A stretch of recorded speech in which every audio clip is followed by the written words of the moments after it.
হাদিসের আগে সহিহ হাদিস বলার কারণটা বলবেন কি? হাদিসের আগে সহিহ হাদিস কেন আমরা বলি? আসলে সহিহ হাদিস এই জন্য বলা হয়, এক সময়ে সাহাবায়ে কেরাম রাসূলুল্লাহ সাল্লাল্লাহু আলাইহি সাল্লামের কোন হাদিস শুনলেই তারা এটাকে বিশ্বাস করতেন।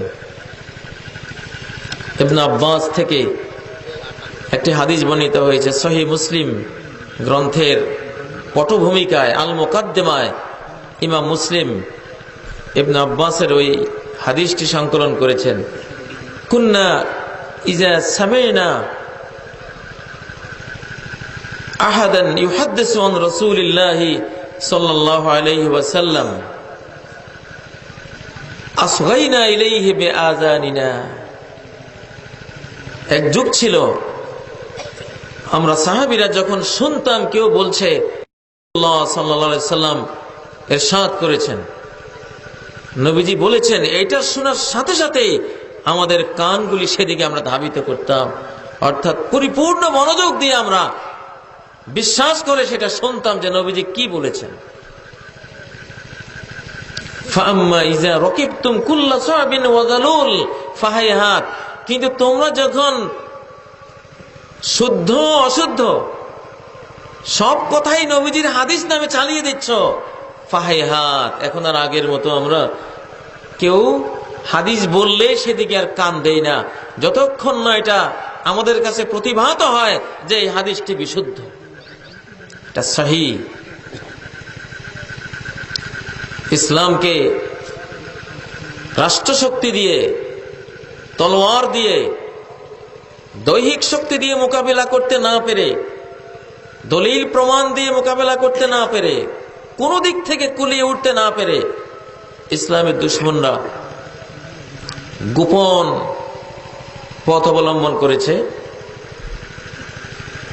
বিশেষ করে ইহুদি জাতি নবীজির নামে লক্ষ লক্ষ হাদিস মিথ্যা কথা বানিয়ে হাদিস বলে চালিয়ে দিয়েছে।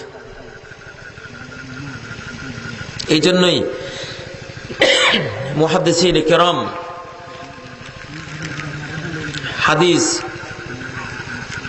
সংরক্ষণ করার মূলনীতি উসুলে হাদিস, হাদিসের উপরে অজস্র গ্রন্থ, বর্ণনাকারীদের পুঙ্খানুপুঙ্খ জীবন ইতিহাস, তাদের জন্ম মৃত্যু, তাদের আকীদা বিশ্বাস, চিন্তা চেতনা, তাদের শিক্ষক কে, ওস্তাদ কে, তাদের কর্মচরিত্র কি, তারা কেমন সত্যবাদী ছিলেন, কেমন স্মৃতিশক্তির অধিকারী ছিলেন ইত্যাকার বিষয়ে তারা, যদিও সেই যুগে আল্ট্রাসোনোগ্রাম ছিল না, এক্সরে ছিল না, বরং এক্সরে আল্ট্রাসোনোগ্রামের চেয়েও আজকে যে কম্পিউটার দিয়ে চক্ষু পরীক্ষা করা হয় বা ফিঙ্গারপ্রিন্ট পরীক্ষা করা হয়, এর চেয়েও আরো সূক্ষ্মভাবে রিজালুন খুলিকু লিল হাদিস, আল্লাহর এমন কিছু বান্দা জানো আল্লাহ ওদেরকে সৃষ্টি করেছেন হাদিস রক্ষার জন্য।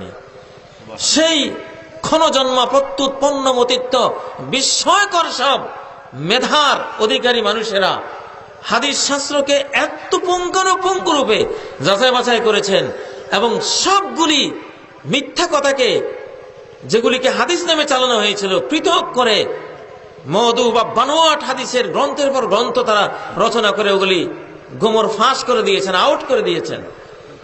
এবং যেটি আসলেই নবীজির হাদিস সেটিকে সহিহ হাদিস রূপে, আর যেটি বানোয়াট মিথ্যা সেটাকে মওদু হাদিস রূপে, এই দুইয়ের মাঝে আরো অনেক প্রকার করে তারা হাদিসগুলিকে মুসলিম উম্মাহর সামনে পরিচিত করেছেন।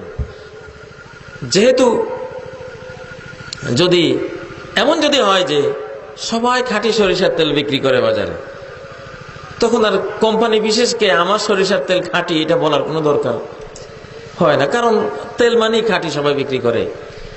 কিন্তু যদি এমন হয় যে ডজনে ডজনে লোক সরিষার তেলের মধ্যে মারাত্মক ভেজাল মিশিয়ে সেই জিনিসকে বাজারে এনে সরিষার তেল বলে বিক্রি করে, তখন অবশ্যই যারা খাঁটি কোম্পানি তারা দুই একটা শব্দ ইউজ করবেন যে আমার তেলে কোনো ভেজাল নেই, আমার তেলটা খাঁটি, সরকারি লাইসেন্স আছে, আপনারা প্রযুক্তি দিয়ে পরীক্ষা করে দেখতে পারেন, ইত্যাদি ইত্যাদি। সে এটাকে আস্থার পয়েন্টে আনার জন্য সে চেষ্টা করবে। এই জন্য মুহাদ্দিসিন কেরাম হাদিসের ক্ষেত্রেও একই পথ অবলম্বন করেছেন। হাদিসের মধ্যে যেহেতু অসংখ্য হাদিসেই নয়, সেগুলো মানুষের বানোয়াট কথা নবীর নামে চালানো হয়েছে। যেমন আউয়ালু মা খালাকাল্লাহু নূরি, প্রথম আল্লাহ সৃষ্টি করেছেন আমার নূর। টোটাল মিথ্যা কথা, টোটাল মিথ্যাচার। নবীজির নামে অগ্নি পূজারীরা বানিয়েছে। ওরা মনে করে যে আগুন বা আলো ছাড়া অন্য কোন জিনিসের থেকে কোন সৃষ্টি হলে সেটা ভালো না। শয়তানি তন্ত্র। শয়তান যেমন বলেছিল খালাকতানি মিন নারিন ওয়া খালাকতাহু মিন তিন, আমাকে আগুন থেকে সৃষ্টি করেছেন আর তাকে মাটি থেকে। মাটির সৃষ্টি তো ভালো না, আমি ভালোবেসি। ঠিক ওই ইবলিসি চেতনাটাকেই নিয়ে আসা হয়েছে যে নবীজি তো মাটির তৈরি হলে ভালো না, ওনাকেও আগুন বা নূরের তৈরি হইতে হবে। অগ্নি পূজারীরা ওই সেই আদম আর ইবলিসের যে বিতর্ক হয়েছিল, বা ইবলিসের সাথে আদমের যে বিতর্ক হয়েছিল আগুনের সৃষ্টি আর মাটির সৃষ্টি নিয়ে, সেই থিমটাই প্রকারান্তরে সূক্ষ্মভাবে আমাদেরকে দিয়ে দিয়েছে যে আউয়ালু মা খালাকাল্লাহু নূরি। নাউযুবিল্লাহি মিন যালিক। এটা কোন হাদিসের গ্রন্থেই নাই। টোটাল বানোয়াট মিথ্যা কথা এবং কোরআনের সাথে সাংঘর্ষিক। কোরআন বলেছে কুল ইন্নামা আনা বাশারুম মিসলুকুম, বলো আমি তোমাদের মতো একজন বাশার, তোমাদের মতো একজন মানুষ।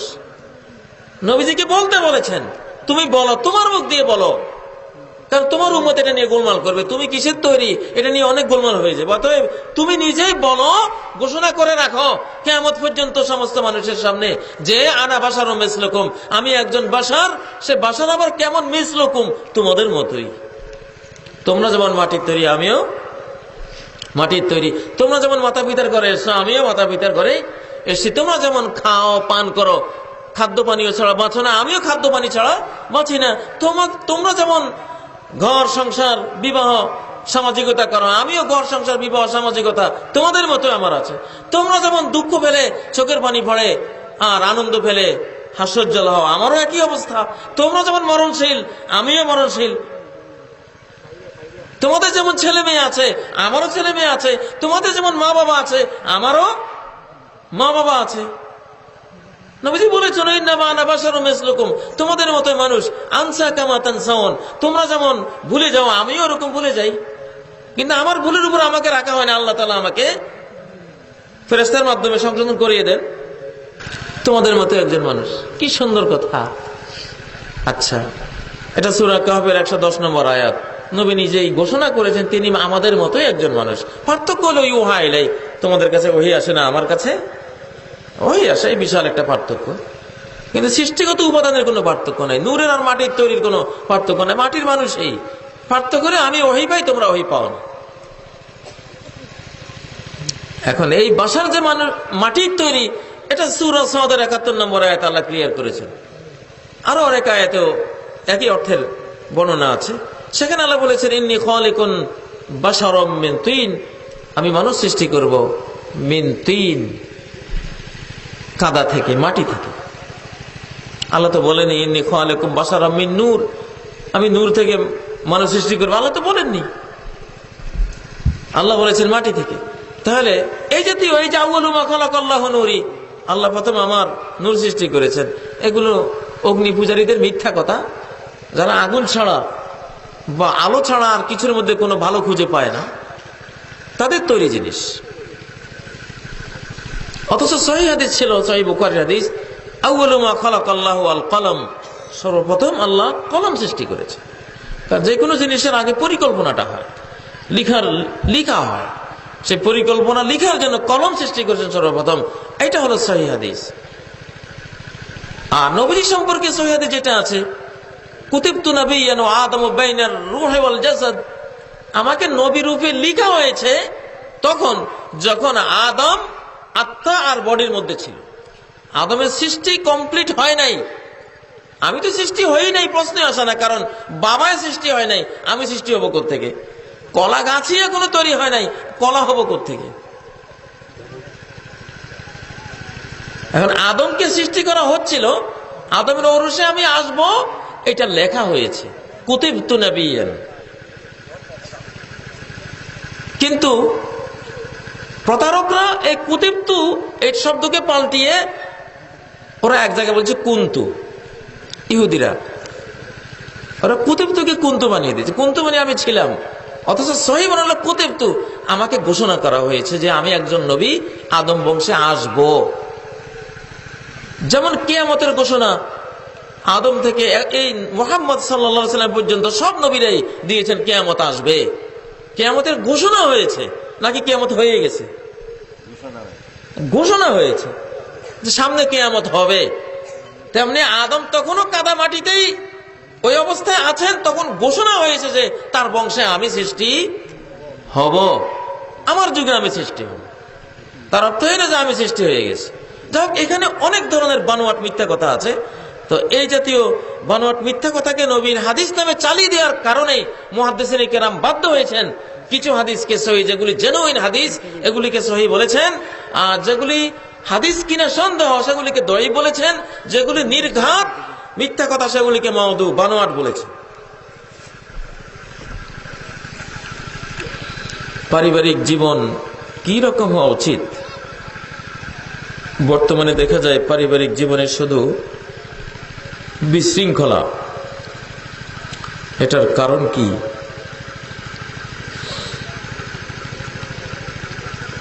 পারিবারিক জীবন কি রকম হওয়া উচিত? যেমন টায়ার আর টিউব, টিউবটা ভিতরে থাকা উচিত আর টায়ারটা বাইরে থাকা উচিত।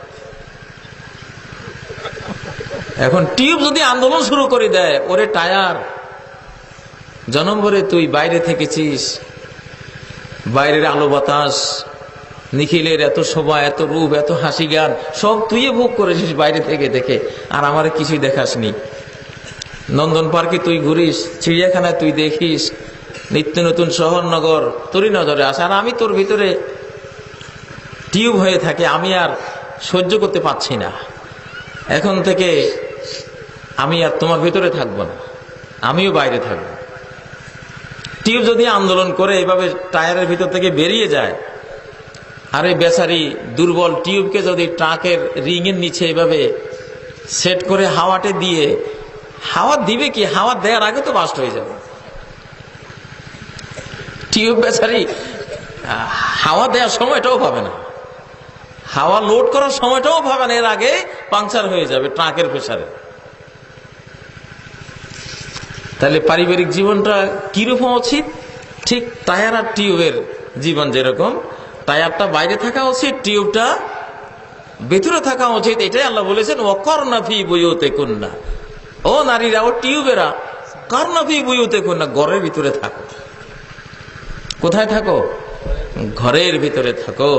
পৃথিবীর অর্ধেক কাজ ঘরের ভিতরে, আর বাকি অর্ধেক বাইরে। বাকি অর্ধেকটা পুরুষরা করো, আর ভিতরের অর্ধেকটা তোমরা করো। ওয়াকরনা ফি বুয়ুতিকুন্না, তোমরা ভিতরে থাকবে না কেন? তোমাদেরকে তো ভেতর থেকে সৃষ্টি করা হয়েছে।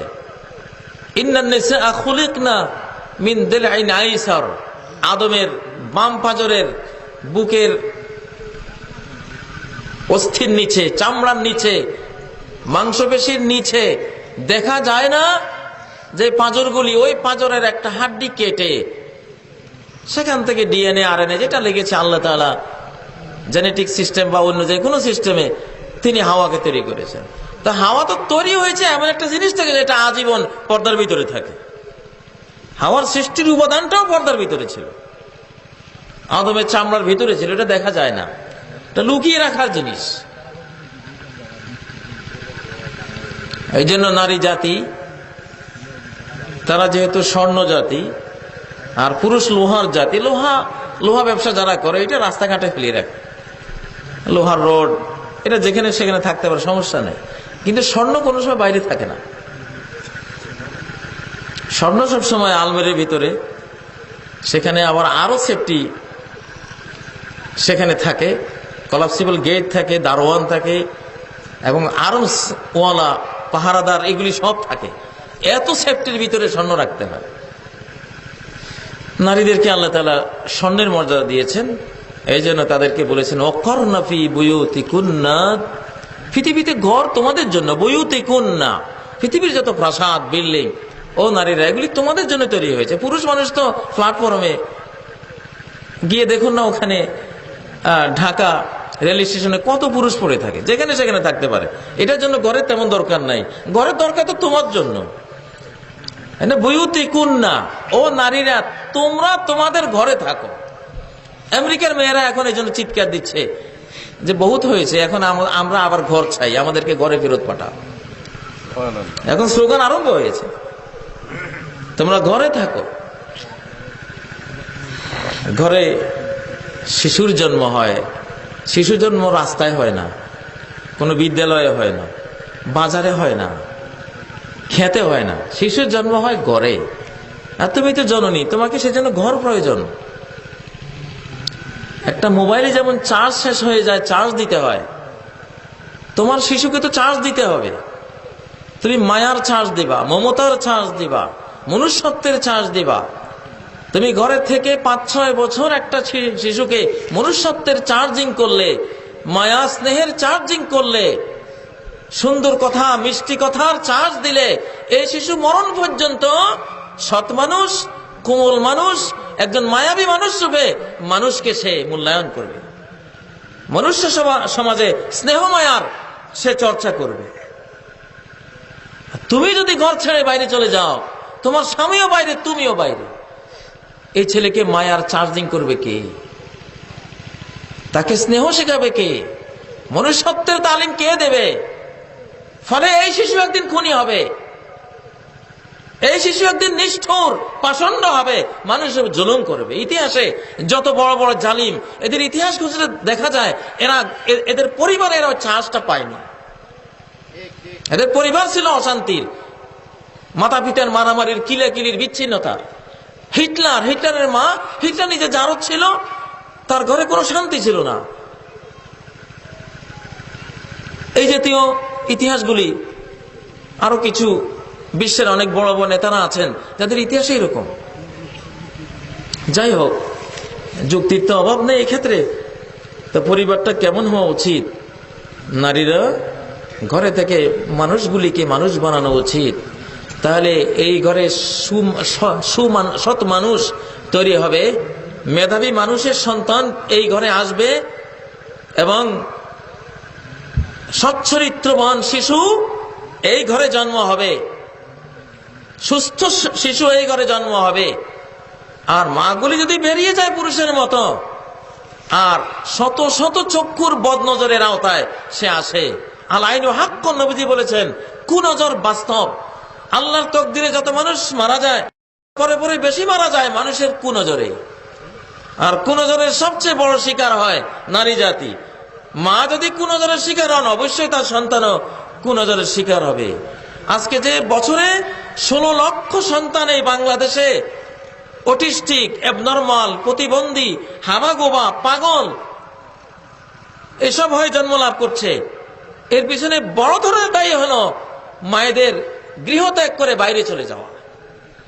মায়েরা যখন ঘরে ছিলেন তখন এই বাংলাদেশে 16 লক্ষ কেন, বছরে 16টা শিশু অ্যাবনর্মাল জন্মিত কিনা সন্দেহ আছে। আমরা জানি না, আমাদের ইতিহাসে জানা নেই। যাই হোক, পারিবারিক জীবন কি রকম হওয়া উচিত, কি রকম হওয়া উচিতের মধ্যে তো বহু রকম আছে, এগুলো আসলে সংক্ষিপ্তভাবে উত্তর দেওয়া যাবে না। তবে যেটা বলবো, আল্লাহ বলেছেন কোরআনে সূরা আহজাবে, সেখানে বলেছেন ওয়াজকুরনা মা ইউতলা ফি বুয়ুতিকুন্না মিন আয়াতিল্লাহি ওয়াল হিকমা। তোমাদের ঘরগুলিতে ও নারীরা তোমরা আল্লাহর আয়াত চর্চা করো। গান বাজনা না, হিন্দি সিরিয়াল না, স্টার প্লাস না, ডোরিমন না, দুনিয়ার নষ্টামি বষ্টামি, সেক্স, ভায়োলেন্স না। ঘরগুলি কেমন হওয়া উচিত? ওয়াজকুরনা ফি বুয়ুতিকুন্না, ঘর এটা মানুষের হৃৎপিণ্ডের মতো। ঘর যার আক্রান্ত হয়েছে তার সবই শেষ। ঘর হলো সর্বশেষ দুর্গ, যে দুর্গ হারালে একটা মানুষের সমাজ শেষ। এই সর্বশেষ দুর্গের উপরে আজকে বিভিন্ন চ্যানেলের মাধ্যমে প্রতিদিন শত শত চ্যানেল রূপী ক্ষেপণাস্ত্রের আঘাত নিরন্তর হয়ে চলেছে, মেছাকার করে দিচ্ছে, মনুষ্যত্বের সব চরিত্র ধুয়ে মুছে ফেলছে। তো সেই ঘর নামক দুর্গে ওইসবের চর্চা করো না, চর্চা করো মা ইউতলা ফি বুয়ুতিকুন্না মিন আয়াতিল্লাহি ওয়াল হিকমা। পরিবার কেমন হওয়া উচিত? প্রতিটি পরিবার কোরআনের বিদ্যালয় হওয়া উচিত। এই আয়াত বলছে সূরা আহজাবের 32-33 নম্বর আয়াত। এগুলি পড়লে দেখুন ঘরগুলি কেমন হওয়া উচিত। আমি দেখেছি আমার পরিবারে, আমি আমার সন্তানগুলিকে তাদের মাতৃগর্ভে যখন তারা জন্ম হয় 5 মাস থেকে তাদের কান সৃষ্টি হয়। আমি 5 মাস থেকে কোরআন শুনিয়েছি আলহামদুলিল্লাহ। জন্মের পরে দেখা যায় 2 বছরে 1 পারা মুখস্থ। ওরা ভ্রূণ অবস্থা থেকে কোরআন শোনে। আমার শিশুগুলি আমি দেখেছি কেউই গান শুনলে ওরা কানে হাত দেয়, একজন আরেকজনকে বলে যে ও দোজখে যাবে, ও গান শুনতেছে, বাজনা শুনতেছে, জাহান্নামে যাবে, একজন আরেকজনকে সতর্ক করে। অথচ কিছু পরিবার আছে কোরআন চালু করলে শিশুরা বন্ধ করে দেয়, গান চাই। কারণ কি? যাকে যেভাবে তারবিয়ত করা হয় সেভাবে তো সে গড়ে ওঠে। আমরা মুসলিম, আমাদের শিশু পালনের, পারিবারিক জীবনের ইসলামিক ওই আছে, সভ্যতা আছে, সভ্যতা আছে এখানে। আমাদের গৃহ সভ্যতা হলো আমাদের গৃহের অভ্যন্তরে কোরআন এবং হাদিসের চর্চা হবে। প্রথম বিদ্যালয় মুসলমানের, প্রতিটি শিশুর, প্রতিটি নরনারীর প্রথম বিদ্যালয়, সবচেয়ে গুরুত্বপূর্ণ বিদ্যালয় হলো তার নিজের ঘরখানা। মা ইউতলা ফি বুয়ুতিকুন্না, বুয়ুত তোমাদের ঘর। মুহাম্মদুর রাসূলুল্লাহর আমলে তো এত মাদ্রাসা ছিল না, এত বিদ্যালয় ছিল না, ইউনিভার্সিটি ছিল না।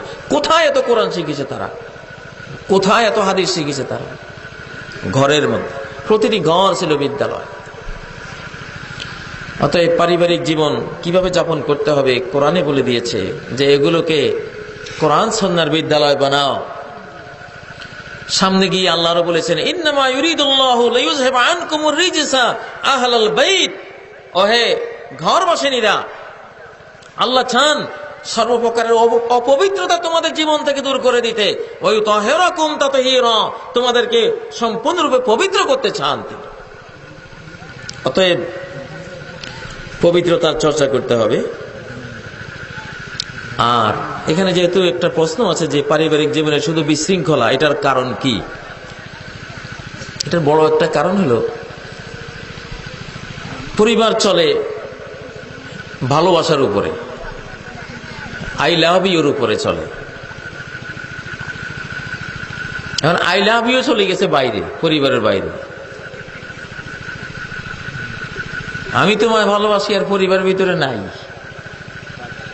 এখানে শুধু আমি তোমায় মন্দবাসি, হাসাহাসি সব পুরুষটাও করে আসলো বাইরের নারীদের সাথে, আর নারীটাও সব হাসাহাসি করে আসলো বাইরের পুরুষদের সাথে। হাসি তো একটা সীমিত জিনিস আমাদের। আল্লাহর হাসির কোনো শেষ নাই, ওনার আনন্দেরও কোনো শেষ নাই। আমাদের হাসি তো সামান্য। এই সামান্য হাসির পুঁজিটা যদি বাইরে খরচ করে আসি, তখন ঘরে এসে মুখ কালা করে বসে থাকে। রাত 10টায় একজন এসে এই কর্নারে ঘুমায়, আরেকজন ওই কর্নারে ঘুমায়। সকালে ইনি এখান দিয়ে দরজা খুলে বের হন, উনি ওখান দিয়ে বের হয়ে যান। এটার নাম স্বামী স্ত্রী।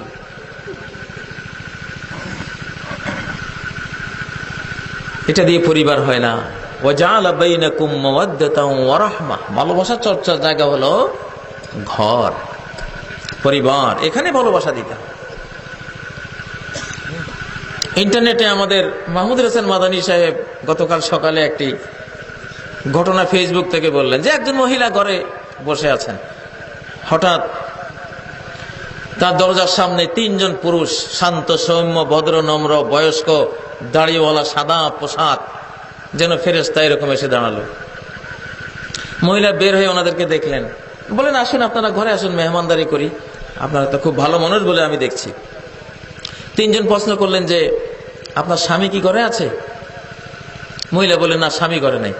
তখন তারা বলেন না, আমরা স্বামীবিহীন কোনো স্ত্রীর ঘরে, মহিলার ঘরে আমরা ঢুকি না। এটা ইসলামী আইনের খেলাফ, আমাদের সভ্যতা, যেটা সংস্কৃতি।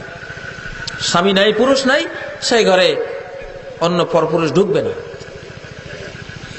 তারা অপেক্ষা ছিল, বিকালে স্বামী আসছে, স্ত্রী বলল এমন এমন 3 জন পুরুষ তারা এসেছেন, এই তাদের কথাবার্তা।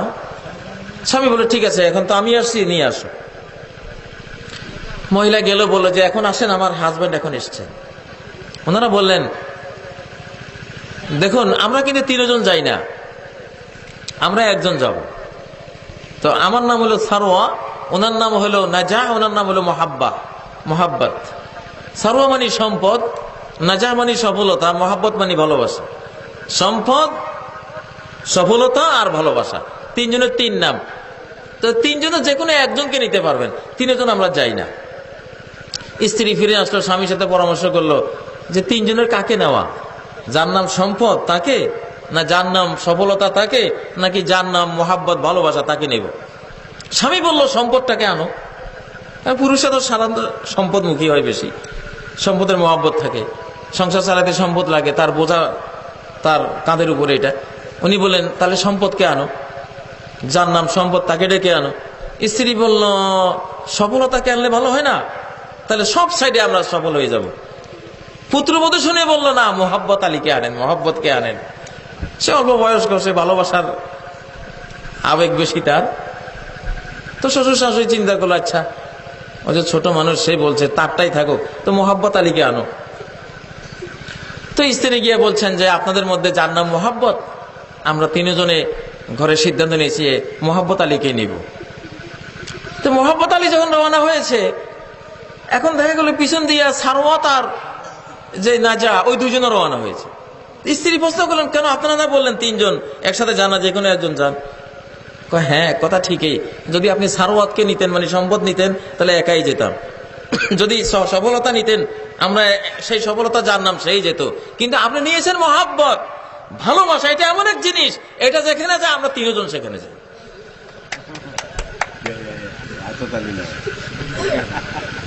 তো এইটাই আজকে বিশ্ব বিশৃঙ্খলা, পারিবারিক বিশৃঙ্খলার মূল কারণ হলো ভালোবাসার সবটুকু বয়ফ্রেন্ড আর গার্লফ্রেন্ডকে দিয়ে আসে।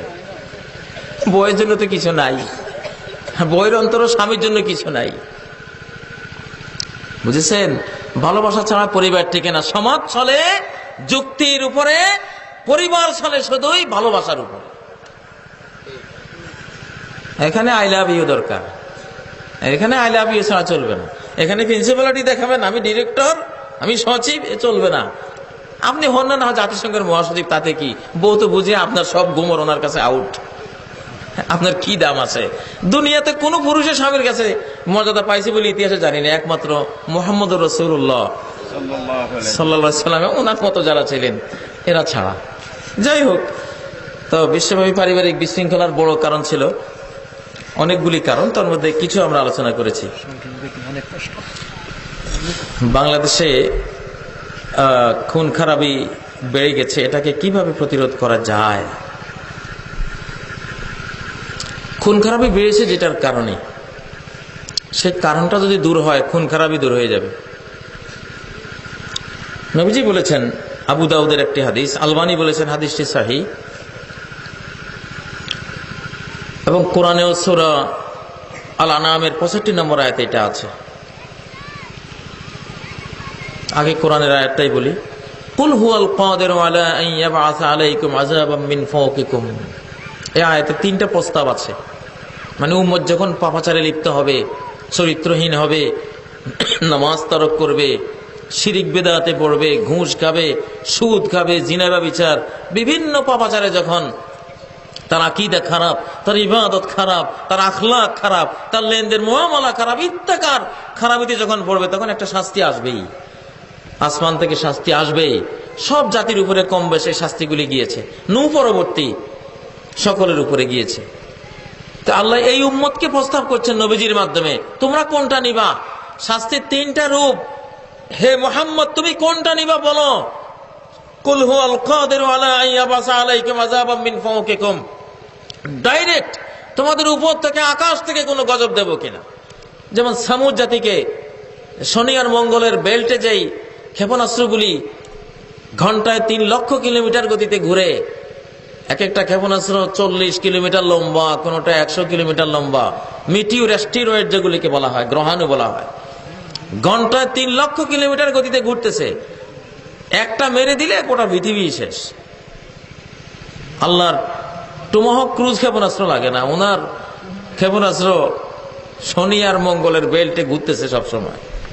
আল্লাহ প্রস্তাব করতেছেন, যখন তোমরা অন্যায় করবা ওরকম 2-1টা মারবো কিনা, উপর থেকে দেবো কিনা 2-1টা শাস্তি, আযাব। নবীজি বলেন, আউযু বিওয়াজহিক, আল্লাহ আপনার কাছে পানা চাই, উপরের শাস্তি চাই না, এটা ভয়াবহ।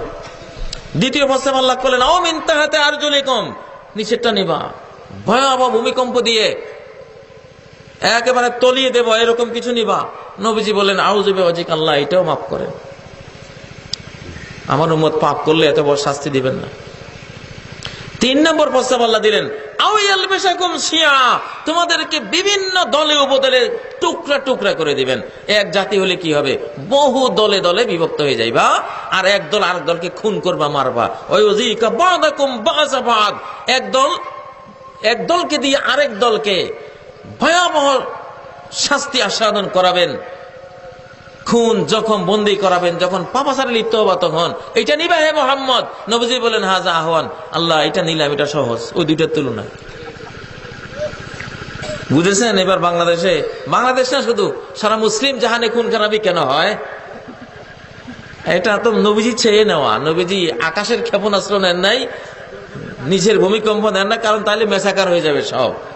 মারামারি করলে তো কিছু থাকবে, সেটা তিনি নিয়েছেন যে পাপ তো করবে, পাপের তো একটা শাস্তি পেতেই হবে, সেই শাস্তি হলো এটা। এখন যদি পাপ বর্জন করি, তওবা ইস্তেগফার করি, সবাই জীবন সুন্দর করে দেই, আস্তে খুন খারাপি সব উঠে যাবে ইনশাআল্লাহ। এটা একটা কারণ। এই কারণটাকে আবু দাউদের হাদিসে ব্যাখ্যা করা হয়েছে, উম্মতি হাযিহি উম্মাতুন মারহুমা লাইসা লাহা আযাবুন ফিল আখিরা, আমার উম্মত হলো রহমতপ্রাপ্ত উম্মত, লাইসা লাহা আযাবুন ফিল আখিরা, আখিরাতে এর কোনো আযাব নাই। আযাবুহা ফিদ দুনিয়া, যত আযাব হয়ে যাবে দুনিয়াতেই। শাস্তি কোথায় হয়ে যাবে? দুনিয়াতে হয়ে যাবে।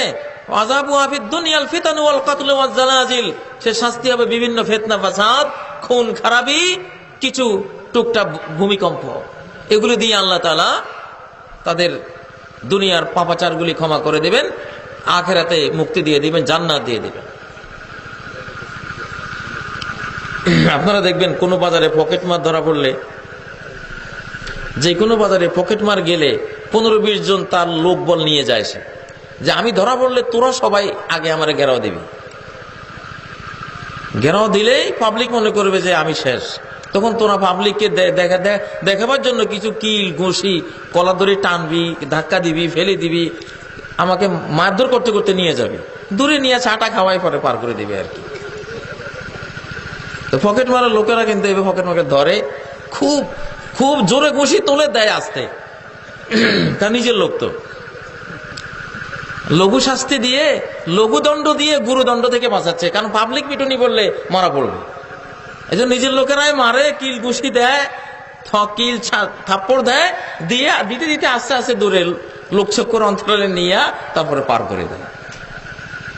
তো পকেট মার যে তার লোকদের হাতে কিছু কিল খেলো, ঘুষি খেলো, থাপ্পড় খেলো, ব্যথা পাইছে না?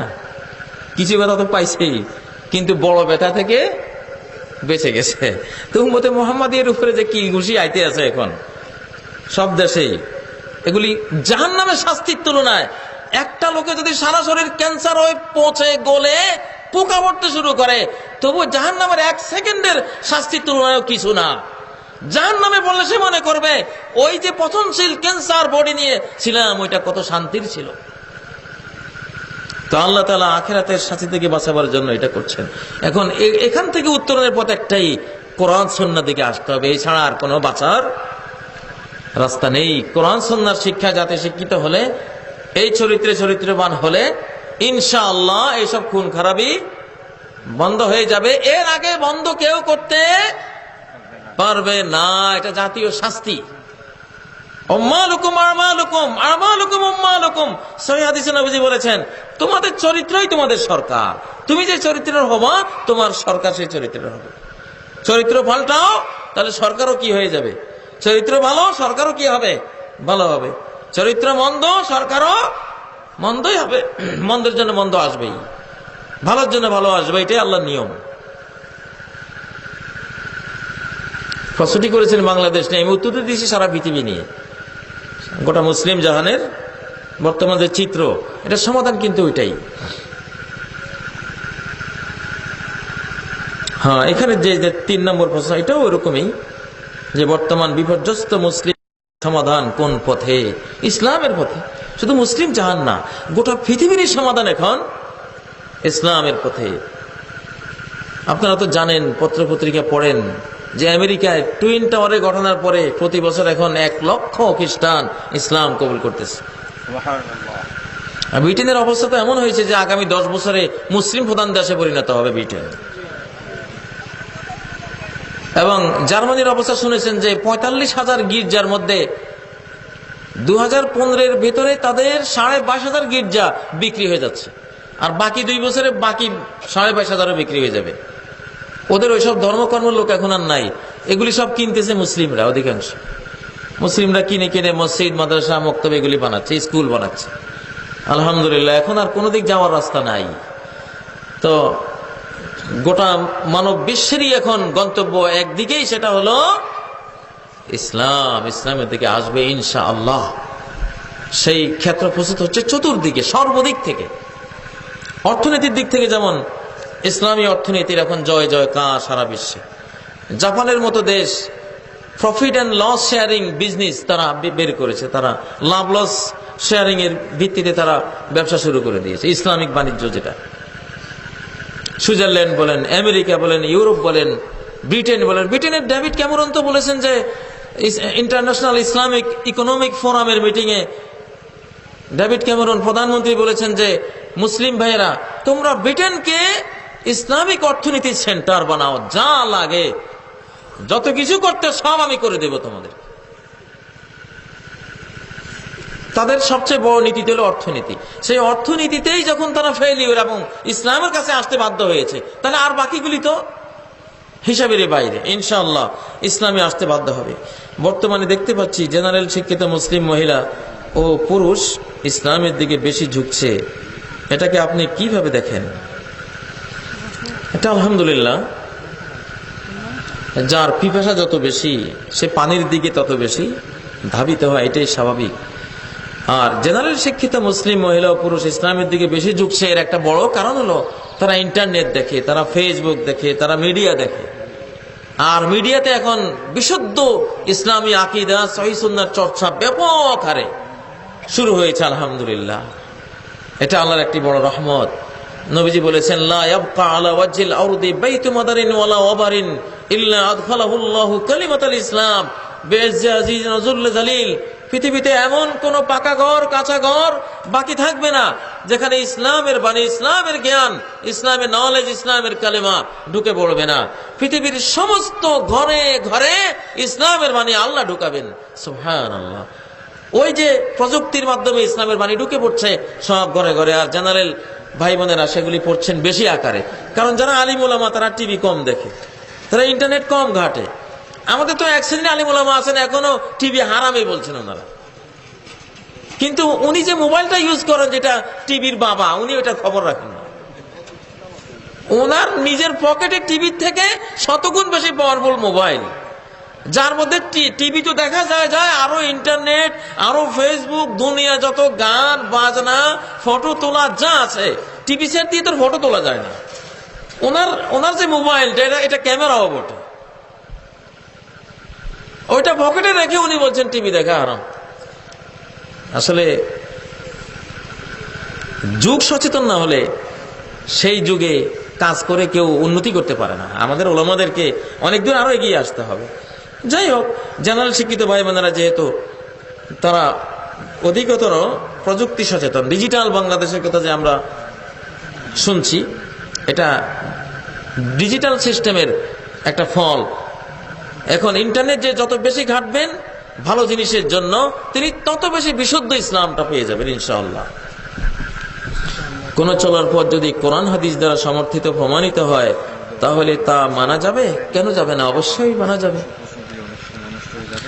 কোরআন ও হাদিসের মাধ্যমেই তো আমাদেরকে চলতে হবে। সূরা ফাতিহায় প্রতিদিন প্রতি রাকাতে যে দোয়াটা করি, ইহদিনাস সিরাতাল মুস্তাকিম, আমাদেরকে সিরাতে মুস্তাকিমের পথ দেখান। সেই সিরাতে মুস্তাকিমটা কি? সূরা বাকারার 2 নম্বর আয়াতে বলে দিয়েছেন, যালিকাল কিতাব। ওই যে সিরাতে মুস্তাকিম চাও, সেই সিরাতে মুস্তাকিম তো এই কিতাব, যালিকাল কিতাব, যালিকাস সিরাতাল মুস্তাকিম হাযাল কিতাব। তোমার চাওয়া ওই সিরাতে মুস্তাকিম, সরল পথটি হলো এই কোরআনে কারীম। এই কোরআনে আদ্যবন্ত যা যে রুট ম্যাপ দেয়া আছে, এই রুট ম্যাপ অনুসারে চলো, তাহলে সঠিক সরল ভাবে তুমি জান্নাতে পৌঁছে যাবে, আল্লাহকে পেয়ে যাবে। এবং এর ব্যাখ্যা হলো হাদিস, সহিহ হাদিসগুলি যদি মানা যায়, তাহলে আবু হানিফা রাহমাতুল্লাহের মতো ব্যক্তিরা তো এমনই চলার পথ তৈরি করে গেছেন যার নাম মাযহাব, তাহলে সেটা মানা যাবে না কেন? এখানে আবু হানিফা রাহমাতুল্লাহ আলাইহি বা কোনো ব্যক্তির পূজা তো নয়। আর এই পথ না থাকলে সাধারণ মানুষ কিভাবে চলবে? এখানে একটা জিনিস আছে যেটা আমরা মাযহাব বুঝি নাই। বাংলাদেশে মাযহাব সঠিকভাবে বুঝেছে এরকম লোকের সংখ্যা আলেমদের মধ্যে লাখের মধ্যে 2-4 জন হতে পারে। আসলে মাযহাব কাকে বলে? মাযহাব মানে হলো আরা উন্নাস, মানুষের মতামত। আপনি বলুন তো, একজন মানুষের মতামত বা একাধিক মানুষের মতামত আমার উপরে মানা ফরজ? তাহলে কোরআন সুন্নাহর ভ্যালু থাকলো কি? যেখানে স্বয়ং ইমামরা বলেছেন যে ইজা সাহহাল হাদিস ফাহুয়া মাযহাবি, যেই কোনো ক্ষেত্রে যেই কোনো হাদিস, যেই কোনো ইমাম, যেই কোনো বর্ণনাকারী যেখানেই পাও হাদিস সহিহ হয়, বাস নির্দ্বিধায় এটা আমার মাযহাব, এটা আমার মত। ইমাম আবু হানিফা রাহমাতুল্লাহ আলাইহি ধরবেন কি দিয়া? বুখারী হানাফি মাযহাবের সবচেয়ে বড় কিতাব। হানাফি মাযহাবের সবচেয়ে বড় কিতাব হলো বুখারী শরীফ, কারণ সব হাদিস সহিহ। আর ইমাম সাহেব বলেছেন আমার মাযহাব হইতে হলে হাদিসটা কি হইতে হবে? সহিহ হইতে হবে। তাহলে ইমাম সাহেবের এই কথা দৃষ্টে হানাফি মাযহাবের সবচেয়ে বড় কিতাবের নাম কি? বুখারী শরীফ, হাদিসের মধ্যে। তো এটাই সবচেয়ে আসাহ, তারপরে মুসলিম। তাহলে পৃথিবীর বুকে যত সহিহ হাদিস পাবেন হানাফি মাযহাবের ভাই বোনেরা নির্দ্বিধায় সব আমল করতে পারবেন। ইমাম সাহেব সেটাই তো বলে গেলেন, সেটাই তো বলে গেলেন। সব ইমামের বক্তব্য তো এটাই। উপমহাদেশের বিশ্ববিখ্যাত মুফতি কাবাতুল্লাহ রাহমাতুল্লাহ আলাইহির যে বইটি তালিমুল ইসলাম, সমস্ত আলিয়া কওমি মাদ্রাসা একসময় পাঠ্য ছিল, এখনো অনেক মাদ্রাসা পাঠ্য আছে। সেখানে প্রথম পৃষ্ঠাতে আছে সুয়াল তেরা মাযহাব ক্যা হ্যায়, প্রশ্ন তোমার মাযহাব কি? জবাব মেরা মাযহাব ইসলাম হ্যায়, আমার মাযহাব হলো ইসলাম। ইসলাম মানে কোরআন সুন্নাহ ফলো করা। আমার মাযহাব কি? ইসলাম মানে কোরআন সুন্নাহ ফলো করা, এটাই তো মাযহাব। ইমাম আবু হানিফা রাহমাতুল্লাহ আলাইহি কি বলেছেন? হারামুন আলা মান লাম ইয়ারিফ দালিলি আন ইফতিয়া বিকালামি, যে ব্যক্তি আমার দলিল জানে নাই কোরআন সুন্নাহর, কোন আয়াত কোন হাদিস থেকে বলছি, আমার এই দলিল না জানার আগে আমার কথা দিয়ে ফতোয়া দেওয়া তার জন্য হারাম, জায়েজই নেই। আর তিনি বলেছেন যদি আমার বর্ণনা করা কোনো মাসআলা নবীজির কোন সহিহ হাদিসের খেলাফ পাও, ফাদরিবু বিকাওলি উরদুল হায়েত, আমার কথাকে ফাঁসিতে ছুঁড়ে মারবা, নবীজির কথার উপরে আমল করবা। তাহলে যারা নবীজির উপরে কথার উপরে আমল করে তারা তো হানাফি মাযহাবের পুরোটাই মানলো, তারা ইমাম সাহেবের পুরো কথাটাই তো মানা হলো। অতএব হানাফি মাযহাবের কোন লোকের জন্যই কোন সহিহ হাদিস অমান্য করতে হবে বা সেটা একজনে আমল করলে আমি বলবো আমি হানাফি মাযহাবের লোক, আমি এটা করব না, না, এটা আপনি বলবেন না। কারণ হানাফি মাযহাবের সব সহিহ হাদিস গ্রহণ করা হয়েছে, যত সহিহ হাদিস আছে হানাফি মাযহাবের ইমামরা সব আমল করবে। ইমাম আবু ইউসুফ রাহমাতুল্লাহ আলাইহি 300 মাসালার মধ্যে ইমাম সাহেবের কওল নেন নাই, সহিহ হাদিসের ভিত্তিতে উনি আমল করেছেন। ওনার কি হানাফি মাযহাব বাতিল হয়ে গেছে? বাতিল হয় নাই। সেজন্য আসলে মাযহাব হলো কোরআন সুন্নাহ ফলো করা। 4 ইমাম সহ সব ইমামরা চেষ্টা করে গেছেন কোরআন সুন্নাহ ফলো করতে হবে, কিন্তু যেহেতু ওনাদের অনেকেরই আমলে হাদিস সংকলন হয়ে সারেনি, সবগুলি হাদিস একত্রিত এক জায়গায় আসেনি, এই জন্য কিছু ক্ষেত্রে হাদিস না পাওয়ার কারণে ইজতিহাদ করা হয়েছে। আর ইজতিহাদ ওই মাসালায় জায়েজ নাই যে মাসালায় কোনো হাদিস সহিহ আছে। এই জন্য বলা হয়েছে যে যা সাহাল হাদিসু ফাহুয়া মাযহাবি, আমি তো ইজতিহাদ করে গেলাম, হয়তো আমরা হাদিসটি পাইনি, হাদিস যখন পেয়ে যাবা সেটাই মাযহাব। আমার ইজতিহাদি মাসালাটা, আমার গবেষণার মাসালাটা তখন মাসালা হবে না, হাদিসে যেটা আছে ওইটাই হবে মাসালা, ওইটা তোমরা ফলো করবা।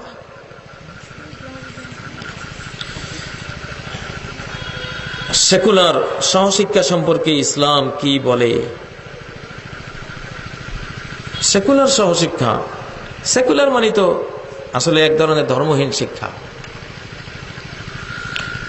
ধর্মহীন শিক্ষা একজন মুসলিমের জন্য এটা তো কল্পনাই করা যায় না। কারণ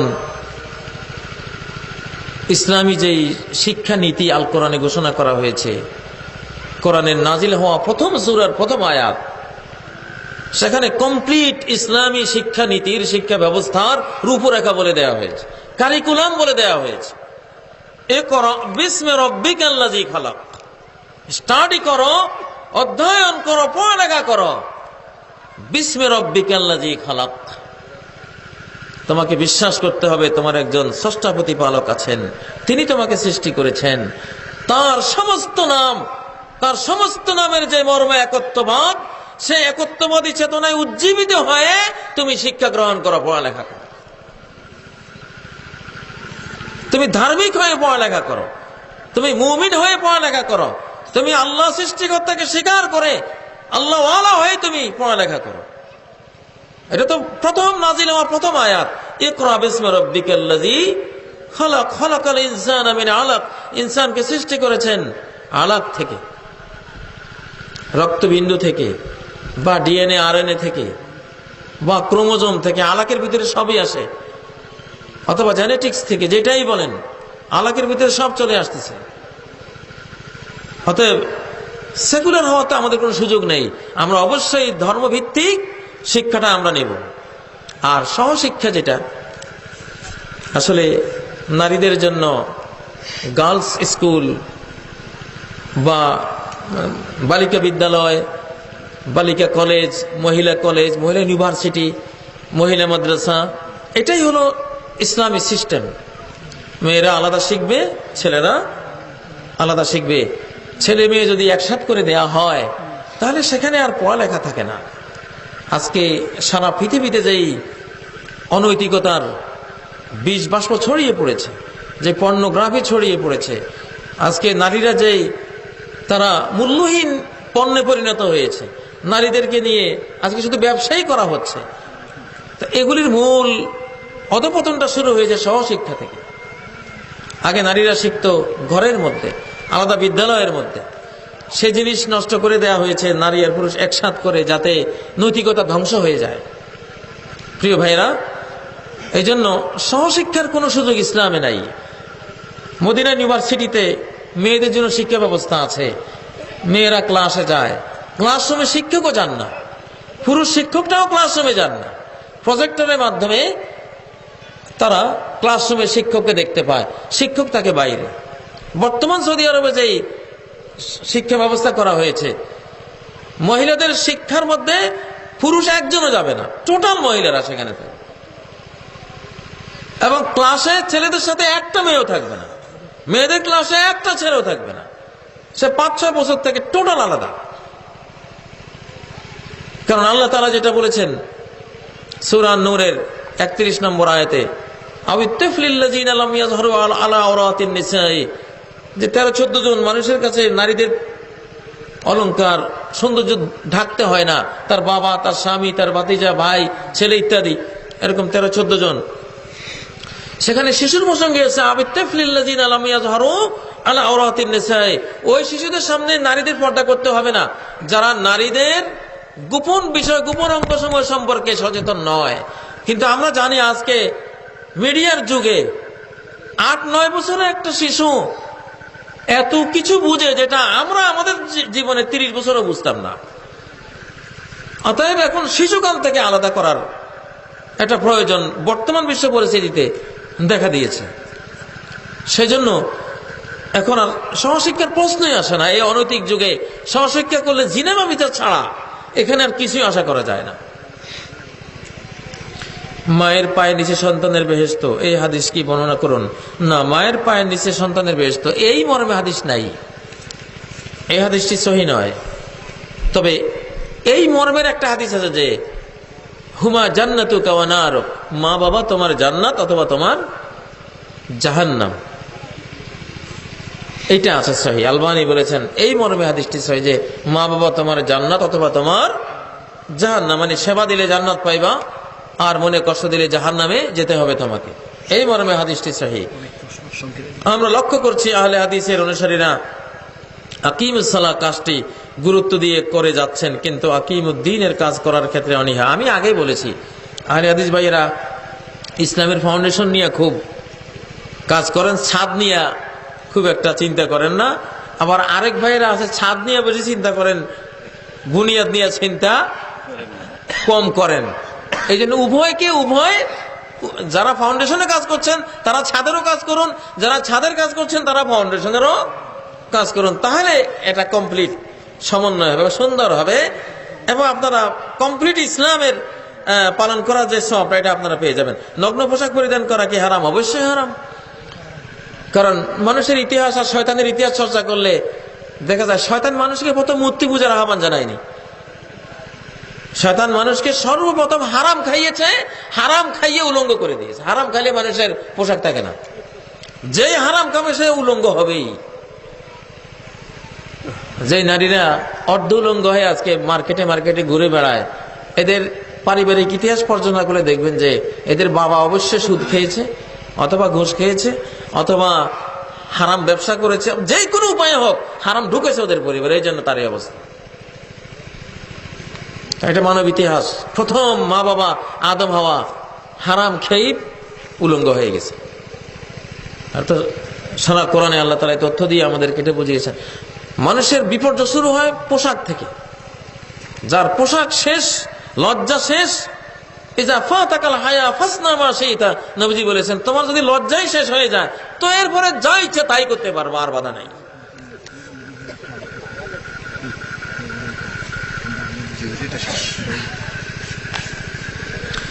নামাজে হাত বাঁধা এবং হাত উঠিয়ে তাকবীর বলা সম্পর্কে বিস্তারিত জানতে চাই। হাত বাঁধা এবং হাত উঠিয়ে তাকবীর বলা, এগুলি কিছু জিনিস আছে। হাত বাঁধা,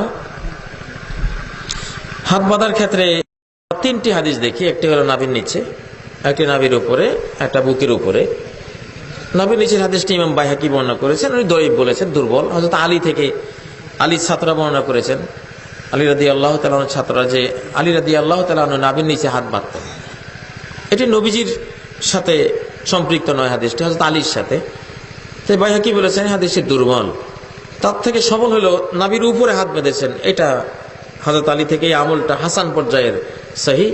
আর বুকে হাত বেঁধেছেন, এটা ইমাম বুখারী শরীফে কানু ইউমারুন আন ইয়াদা আর রাজুল ইয়াদাহুল ইয়ুমনা আলা ইয়াদিহিল ইউসরা, যে সাহাবীদেরকে নির্দেশ করা হতো ডান হাত যাতে বাম হাতের উপরে রাখে। তো ডান হাতকে বাম হাতের উপর রাখতে গেলে সাধারণত বুকের দিকে চলে আসে।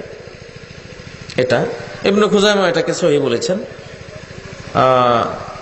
আলবানীও তার রাসূলুল্লাহ সাল্লাল্লাহু আলাইহি ওয়াসাল্লামের নামাজ বইতে এটা, যদি আপনি দুই কবজির উপরে হাত রাখেন, কবজির উপরে কবজি রাখেন, তাহলে এইভাবে আঙ্গুল দিয়ে আঁকড়ে ধরতে নাই, ওয়াদা, এখানে হাদিসে শব্দটা ওয়াদা, এটা এমনি রাখেন। আর যদি এখানে ধরেন, এখানে এখানে এইভাবে ধরবেন, এই দুটো পদ্ধতিকে সহিহ বলা হয়েছে। হানাফি মাযহাবের বা যে কোনো মাযহাবের বাইরে আমল করতে পারে, যেহেতু এই সাহাল হাদিস ফাহুয়া মাযহাবি, হাদিস সহিহ হলে এটাই ইমামের মাযহাব, এটাই হানাফি মাযহাব, এটাই শাফিঈ মাযহাব, এটাই মালিকি, এটাই হাম্বলি, এটাই সবকিছু। সহিহ হাদিসের উপরে কারো কোনো কথা নাই, কথা বললে ঈমানই থাকবে না, কথা বললে ঈমানই থাকবে না। আর একটা জিনিস খেয়াল রাখতে হবে, এই উম্মতের অনুসরণীয় ব্যক্তি শুধুই একজন, আর কেউ না। কাজী ইব্রাহিম অনুসরণীয় হতে পারে না কোনো দিন, কোন কামালউদ্দিন জাফরি অনুসরণীয় ব্যক্তি হতে পারে না, জাকির নায়েক অনুসরণীয় ব্যক্তি হতে পারে না। এই উম্মতের অনুসরণীয় শুধুই একজন হবেন, তিনি মুহাম্মদুর রাসূলুল্লাহ সাল্লাল্লাহু আলাইহি ওয়াসাল্লাম। এটাই কালেমার মধ্যে শেখানো হয়, আশহাদু আল্লা ইলাহা ইল্লাল্লাহ ওয়া আশহাদু আন্না মুহাম্মাদান আবদুহু ওয়া রাসূলুহু লা ইলাহা ইল্লাল্লাহ মুহাম্মাদুর রাসূলুল্লাহ। ইবাদত আল্লাহর, আর তরিকা মুহাম্মদুর রাসূলুল্লাহ সাল্লাল্লাহু আলাইহি সাল্লামের। আমরা ইসলাম নিব শুধু কোরআন আর শুধু হাদিস থেকে, কিতাব সুন্নাহ থেকে ইসলাম নেব, আর কোথাও থেকে না। ব্যক্তি থেকে ইসলাম নিলেই মুসলমান দলে দলে টুকরা টুকরা হয়ে যাবে। যত বুজুর্গ তত ইসলাম, যত মৌলবী তত ইসলাম, যত দরবার শরীফ তত ইসলাম, ঠিক নয় কি? যত গৌরব তত ইসলাম। এই জন্য ইসলাম এইসব থেকে নেওয়া যাবে না। ইসলাম শুধুই কিতাবুল্লাহ সুন্নাত রাসূলুল্লাহ, শুধুই কোরআন থেকে, শুধুই হাদিস থেকে নিলে আর কোনো গন্ডগোল না ইনশাআল্লাহ। আলা ফাহমি সাহাবা, কোরআন হাদিস থেকে নিতে হবে সাহাবীদের বুঝ অনুসারে। ওনারা কিভাবে বুঝতেন, ঠিক সেই বুঝটা সহকারে কোরআন সুন্নাহ ফলো করলে আর কোনো ঝামেলা নাই। ইমাম শাফিঈ বলতেন, আলাল মুসলিম ফিমা ফুরদা আলাইহি ওয়া নুদিবা ইলাইহি আন ইয়াকুনা তাবিআন লা মাতবুআ। প্রত্যেক মুসলিমের উপরে ফরজ, সকল ফরজ ওয়াজিব মুস্তাহাব বিষয়ে তার কর্তব্য হলো সে তাবে হবে, মাতবু হবে না। সে অনুসারী হবে, অনুসরণীয় হবে না। কুলিন কুনতুম তুহিব্বুনাল্লাহ ফাত্তাবিউনি, বলো আল্লাহকে যদি ভালোবাসো তাহলে আমার ইত্তেবা করো, আমাকে মাতবু বানাও, আমাকে অনুসরণীয় বানাও। তোমরা অনুসরণীয় হয়ে যেও না, অনুসরণীয় শুধু আমি হব। সহিহ বুখারী হাদিসে নবীজি বলেছেন, ফারজু আন আকুনা আকসারাহুম তাবিআন ইয়াউমাল কিয়ামা, আমি আশা করি কিয়ামতের ময়দানে সব নবীদের তুলনায় আমার তাবের সংখ্যা বেশি হবে। তাবে মানে অনুসারী। আমার উম্মতের মাতবুর সংখ্যা বেশি হবে, এটা তো বলেন নাই। এখন মুশকিল হলো, আমরা নবীকে বাদ দিয়ে কেউ কাজী ইব্রাহিমকে অনুসরণীয় বানাইছি, কেউ জাকির নায়েককে অনুসরণীয় বানাইছে। কাজী ইব্রাহিম একরকম, জাকির নায়েক একরকম, কেউ জাফরি হুজুরকে অনুসরণীয় বানাইছে, উনি আরেক রকম, কেউ পীর বুজুর্গকে অনুসরণীয় বানাইছে, উনি আরেক রকম। যত পীর তত রকম, ঠিক নয় কি? তাহলে আর মুসলমানদের ঐক্যবদ্ধ হওয়ার কোন সুযোগ থাকবে? থাকবে না। অনুসরণীয় কয়জন? একজন, উনি ইমামে আযম। লাকাদ কানা লাকুম ফি রাসূলিল্লাহি উসওয়াতুন হাসানা। এখানে ফি রাসূলিল্লাহ আগে বলা হয়েছে, এটা পরে বলার কথা ছিল। হসর ফায়দা, সীমাবদ্ধতার মর্ম বুঝাবার জন্য বলা হয়েছে। অর্থাৎ তোমাদের জন্য যদি কোনো আদর্শ থাকে, অনুসরণীয় অনুকরণীয় আদর্শ থাকে, সেটা একজনের মধ্যে আছে, তিনি কে? মুহাম্মদুর রাসূলুল্লাহ সাল্লাল্লাহু আলাইহি ওয়াসাল্লাম। আর কারো মধ্যে নাই, আর কারো মধ্যে অনুসরণ খুঁজতে পারবা না। ওনাকে বাদ দিয়ে সব তাবে, ওনাকে বাদ দিয়ে সব কি তাবে মানে? তাবে মানে কি? অনুসারী। আবু বকর সিদ্দিক অনুসারী, ওমর ফারুক অনুসারী, সাহাবায়ে কেরাম সবাই অনুসারী, তাবেঈনে কেরাম সবাই অনুসারী, আইম্মায়ে মুজতাহিদিন সবাই অনুসারী, মুফাসসিরিন মুহাদ্দিসিন ফুকাহা সবাই অনুসারী। এই যুগে সে যুগের আমরা সবাই অনুসারী, আর তিনি একমাত্র অনুসরণীয়। সাল্লু কামা রাআইতুমুনি উসাল্লি, আমি কিভাবে সালাত পড়ি, আমাকে অনুসরণ করে সালাত পড়ো। খুযু আন্নী মানাসিকাকুম, ইবাদত বন্দেগী কোনটা আমি কিভাবে করেছি সেভাবে করো, আমার থেকে না, আর কারো থেকে না। সুবহানাল্লাহ। এই একটা মূলনীতি যদি আমরা ঠিক রাখি, তাহলে উম্মত ঐক্যবদ্ধ হয়ে যাবে নিঃসন্দেহে।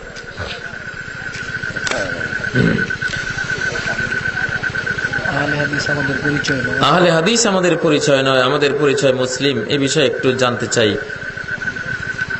আসলে কেউ হানাফি, কেউ হাম্বলি, কেউ শাফি, কেউ মালিকি, কেউ সালাফি, কেউ আহলে হাদিস, কেউ আহলে কোরআন, কেউ আসলে বিভিন্ন ছোট ছোট পরিচয়গুলি, এগুলির মধ্যে বিভিন্ন সমস্যা হয়, একটা দ্বন্দ্ব শুরু হয় না? কেউ ডক্টর বারি সাহেবের অনুসারী, কেউ আসাদুল্লাহ গালেব সাহেবের অনুসারী, কেউ কাজী সাহেবের অনুসারী, কেউ সিফাত সাহেবের অনুসারী, তো মারামারি করো। এবার সিফাত সাহেবের গ্রুপ আর কাজী সাহেবের গ্রুপ লাগলো, কাজী সাহেবের গ্রুপে আর ডক্টর বারি গ্রুপে লাগলো, ঠিক না? ঠিক। এগুলি দরকার নাই। বাস হুয়া সাম্মাকুমুল মুসলিমিন। আহলে হাদিস ভাইয়েরা, ওনারা আহলে হাদিস মানে হাদিসের অনুসারী, হাদিসের বন্ধু, ওকে ঠিক আছে, ওনারা বলতেই পারেন, সমস্যা নাই, সমস্যা নেই।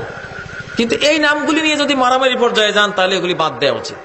কারণ আল্লাহ মূলনীতি ঘোষণা করেছেন সূরা নিসার 59 নম্বর আয়াতে, ফাইন তানাজাতুম ফি শাইইন ফারুদ্দুহু ইলাল্লাহি ওয়ার রাসূল। কোন জিনিস নিয়ে যদি ঝগড়া শুরু হয়, বাদ দাও, ঝগড়ার পয়েন্ট বাদ, শুধু চলে যাও আল্লাহর কাছে, রাসূলের কাছে, মানে কোরআনের কাছে আর হাদিসের কাছে। কোরআন হাদিস কি সমাধান দেয় ওইটা নাও।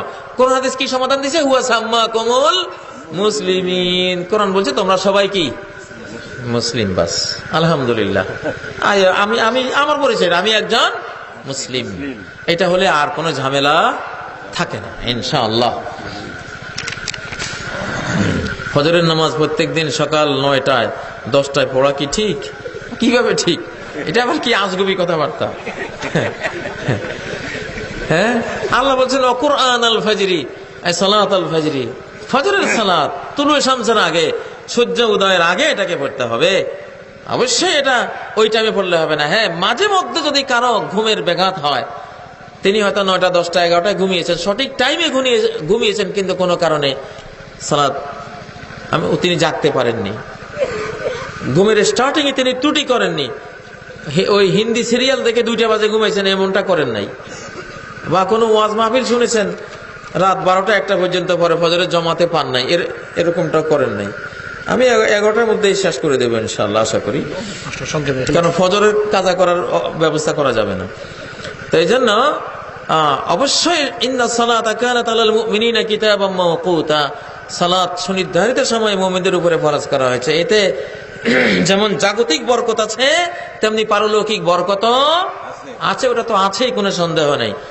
আর জাগতিক বরকত যেটা, ফজর যদি আপনি নিত্যদিন 10টায় 12টায় পড়েন, 8টা 9টায় পড়েন, আপনার হাড্ডি চিকন হয়ে যাবে, শরীরের হাড্ডি চিকন হয়ে যাবে। বলতে পারেন এটা আবার কোন কথা? ফজরের নামাজ 8টা 9টায় পড়লে হাড্ডি চিকন হবে কেন? হাড্ডি চিকন হবে এই জন্য যে সূর্যাস্তের আগে, সূর্য উদয়ের আগে আল্ট্রাভায়োলেট রে, অতিবেগুনি রশ্মি পৃথিবীর ওজোন স্তর ভেদ করে পৃথিবীতে অনেক বেশি নামে। ওইটার মধ্যে ভিটামিন ডি থাকে প্রচুর পরিমাণে। ভিটামিন ডি থেকে ক্যালসিয়াম তৈরি হয় শরীরে, সেই ক্যালসিয়াম দিয়ে আমাদের হাড্ডিগুলি শক্তিশালী হয়। এই জন্যই যে যত ফজরে জাগবে সে তত বেশি আল্ট্রাভায়োলেট রে, ভিটামিন ডি, ক্যালসিয়াম পাবে, তত বেশি তার অস্থি মজ্জা, শরীরের হাড্ডিগুলি, মূল শক্তির স্তম্ভগুলি তার শক্তিশালী হবে, শরীর সুস্থ থাকবে। কিছুতেই সূর্য উদয়ের সময় ঘুমিয়ে থাকা উচিত না, ওই সময় আলো বাতাস শরীরে রাখতে দিতে হবে। উপমহাদেশের বিখ্যাত হেকিম এজমল খান বলতেন, সুবে কি দাওয়া, সুবে কি হাওয়া, লাখ রুপিয়া কি দাওয়া, ভোরের বাতাস লক্ষ টাকার ঔষধ মানুষের জন্য। যে স্বামী স্ত্রী সাথে অকারণে ঝগড়া অবিশ্বাস করে, এমন স্ত্রীর কি করা উচিত? যে স্বামী স্ত্রীর সাথে অকারণে ঝগড়া অবিশ্বাস করে, তখন স্ত্রীর কি করা উচিত? ওয়াইজা খাতাবাহুমুল জাহিলুনা ক্বালু সালামা, কোন অজ্ঞমূর্খ বা কোন অসহিষ্ণু ব্যক্তি যখন আজে বাজে কথা বলবে, ক্বালু সালামা, তখন সালাম দিয়ে চুপ থাকাই উচিত, অথবা এমনি কোনো উত্তর না দেওয়া উচিত। জবাবে জাহেলা বা আসাদ খামোশি, জাহেলের উত্তর হলো নীরব থাকা। জাহেলের উত্তর হলো কি? নীরব থাকা। নীরব থাকলে আস্তে থেমে যাবে, তর্ক করে কোনো লাভ নেই। বর্তমান সময়ে এক বক্তা বলেছেন, লা ইলাহা ইল্লাল্লাহ মুহাম্মাদুর রাসূলুল্লাহ একসাথে লিখে যাবেন। এটা আমি অনেকবার মিডিয়াতে উত্তর দিয়েছি, এটা ভুয়া কথা। একসাথে লেখা যাবে। নবীজির খায়বর যুদ্ধের পতাকার মধ্যে লা ইলাহা ইল্লাল্লাহ মুহাম্মাদুর রাসূলুল্লাহ অঙ্কিত ছিল। সহিহ সনদে ইবনে হাজার আসকালানী ফাথুল বারীর মধ্যে এটা উল্লেখ করেছেন। খায়বর বাবু গাজওয়াতে খায়বর যুদ্ধের মধ্যে হাদিসটা দেখে নেবেন, একদম ওনার এটা যুদ্ধের পতাকার মধ্যে নবী সাল্লাল্লাহু আলাইহি ওয়াসাল্লাম ইউজ করেছেন। এখন বর্তমান সৌদি আরবের জাতীয় পতাকার মধ্যে লা ইলাহা ইল্লাল্লাহ মুহাম্মাদুর রাসূলুল্লাহ এইভাবেই লিখিত হয়। সমস্ত মক্কার মদিনার বিশ্ববিখ্যাত স্কলাররা, কাবার, মসজিদে নববীর খতিবরা, ইমামরা কেউ এর বিরুদ্ধে কোনো আপত্তি তোলে নাই। আসলে এমনি উম্মতের মধ্যে ইখতিলাফের কোনো শেষ নেই, আরো নিত্য নতুন ইখতিলাফ জন্ম দেয়া হচ্ছে খামাখা। এগুলি বাজে কথা। ধূমপান কেউ বলে হারাম এবং কেউ বলে মাকরুহ, কোনটি সঠিক? হারামটাই সঠিক। একসময় ধূমপানের ভয়াবহ ক্ষতি সম্বন্ধে গবেষণা হয়ে সারেনি, এই জন্য ধূমপানের ভয়াবহতা বোঝাও যায়নি। তখন ওলামারা অনেকে মাকরুহ বলতেন, কিন্তু এখন যখন প্রমাণিত হলো এই ধূমপানের কারণে বছরে প্রায় 15 থেকে 30 লক্ষ মানুষ খুন হচ্ছে, নিহত হচ্ছে, ক্যান্সার, আলসার, বিভিন্ন ভয়াবহ রোগে আক্রান্ত হয়ে মারা যাচ্ছে, এমন একটা ঘাতক জিনিস কিছুতেই মাকরুহ হতে পারে না। এটা অবশ্যই হারাম, নিষিদ্ধ। শরিয়ার সব দলিল ঢাটলে এটাই প্রমাণিত হয়। বিশ্ব স্কলাররা এটাই বলেছেন। আল্লাহ বলেছেন সূরা বাকারার 195 নম্বর আয়াতে, ওয়ালা তুলকু বিআইদিকুম ইলাত তাহলুকা, নিজ হাতে নিজেকে ধ্বংসের দিকে, মৃত্যুর দিকে ঠেলে দিও না। মান কাতালা নাফসাহু বিসুম্মিন উযবা বিহি ফি নারে জাহান্নাম, যে কোনো বিষ দিয়ে নিজেকে হত্যা করবে, ওই বিষ দিয়ে তাকে জাহান্নামে আযাব দেয়া হবে। এটা তো বিষ, নিকোটিন বিষ। এবং বিজ্ঞানীরা বলছেন যে 4500 রকমের রাসায়নিক পয়জন, রাসায়নিক বিষ আছে এই ধূমপানের মধ্যে। কত? 4500। যেখানে একটা বিষ থাকলে হারাম হয়, একটা বিষ থাকলে হারাম, সেখানে আছে কত? 4500। তাহলে 4500 বার হারাম। এটা কতবার?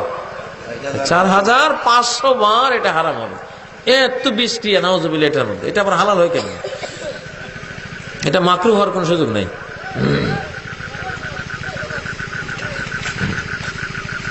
নামাজের পর সম্মিলিত মুনাজাত সম্পর্কে জানতে চাই। ইমাম মালিক বলেছেন যে কানু ইয়াখলুনা কুল্লু রাজুলিন ইয়াখলু বিনাফসিহি বাদা আল-ইনসিরাফ মিনাস সালাহ। সাহাবায়ে কেরাম তাদের অভ্যাস ছিল সালাম ফিরাবার পরে প্রত্যেকে পার্সোনাল জিকিরে লেগে যেতেন। আর সামষ্টিক কোনো ইবাদত সালাম ফিরাবার পরে আর নাই, কোনো দলবদ্ধ মুনাজাতও নাই, দলবদ্ধ কিছুই নেই। এখন ব্যক্তিগতভাবে সবাই জিকির আজকাল শুরু করবে। এই জন্য মুহাদ্দিসিনরা সবাই সালাম ফিরাবার পরে কি করতে হবে? বাবু জিক্রে বাদাস সালাহ, সালাতের পর জিকিরের বাব, জিকিরের অধ্যায়। হাদিসের কিতাবগুলি খুলুন, দেখবেন বাবু জিক্রে বাদাস সালাহ, সালাতের পর জিকির, সালাতের পর সম্মিলিত মুনাজাত না। এখন সালাতের পর কি করতে হবে? কোরআনেও প্রসঙ্গটি এসেছে। সূরা নিসার 103 নম্বর আয়াতে আল্লাহ ক্লিয়ার করে দিয়েছেন যে সালাত শেষে কি করবা। আল্লাহ বলছেন সূরা নিসার 103 নম্বর আয়াত, ফাইজা কদাইতুমুস সালাতা ফাযকুরুল্লাহ, যখন সালাত শেষ করেছো এখন আল্লাহ জিকির করো। কি করো? জিকির, জিকির করো। কিয়ামান ওয়া কুউদান ওয়া আলা জুনুবিকুম, দাঁড়ানো হলে দাঁড়িয়ে জিকির করো, বসা হলে বসে জিকির করো, শোয়া হলে শুয়ে জিকির করো, যেমনে থাকো সালাম ফিরাবার পরে। এখন দায়িত্ব কি তোমার? জিকির করা। সেই জিকিরগুলি নবীজি করেছেন। কি জিকির?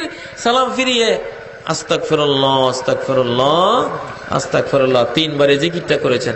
দ্বিতীয় জিকির করেছেন আল্লাহুম্মা আনতাস সালাম ওয়া মিনকাস সালাম তাবারাকতা ইয়া যাল জালালি ওয়াল ইকরাম। তৃতীয় জিকির করেছেন লা ইলাহা ইল্লাল্লাহ ওয়াহদাহু লা শারীকা লাহু লাহুল মুলকু ওয়া লাহুল হামদু ওয়া হুয়া আলা কুল্লি শাইইন কাদির। আল্লাহুম্মা লা মানি'a লিমা আ'তাইতা ওয়া লা মু'তিয়া লিমা মানা'তা ওয়া লা ইয়ানফা'ু যাল জাদ্দি মিনকাল জাদ।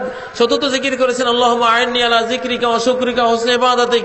পঞ্চম জিকির করেছেন লা ইলাহা ইল্লাল্লাহ ওয়া লা না'বুদু ইল্লা ইয়াহু। এই যে লম্বা একটা জিকির, এটা করেছেন। তারপর ষষ্ঠ জিকির করেছেন সুবহানাল্লাহ 33 বার, আলহামদুলিল্লাহ 33 বার, আল্লাহু আকবার 34 বার।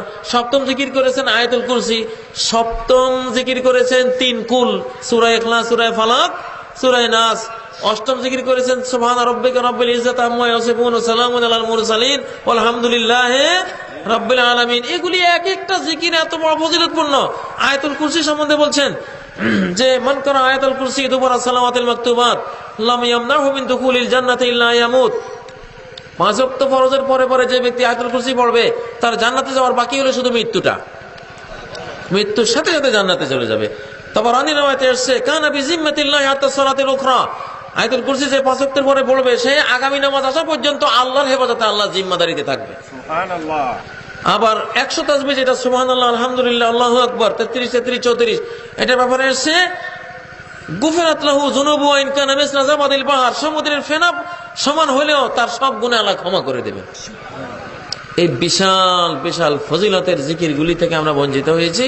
কি দিয়া? ওই আল্লাহুম্মা আমিন বিরহমাতিকা ইয়া আরহামার রাহিম। যেখানে কোনো বেদাত আসবে সেখানে সুন্নত উঠে যাবে। সুন্নতের বরকত থেকে আমরা বঞ্চিত হয়ে গেছি এই বেদাতের কারণে।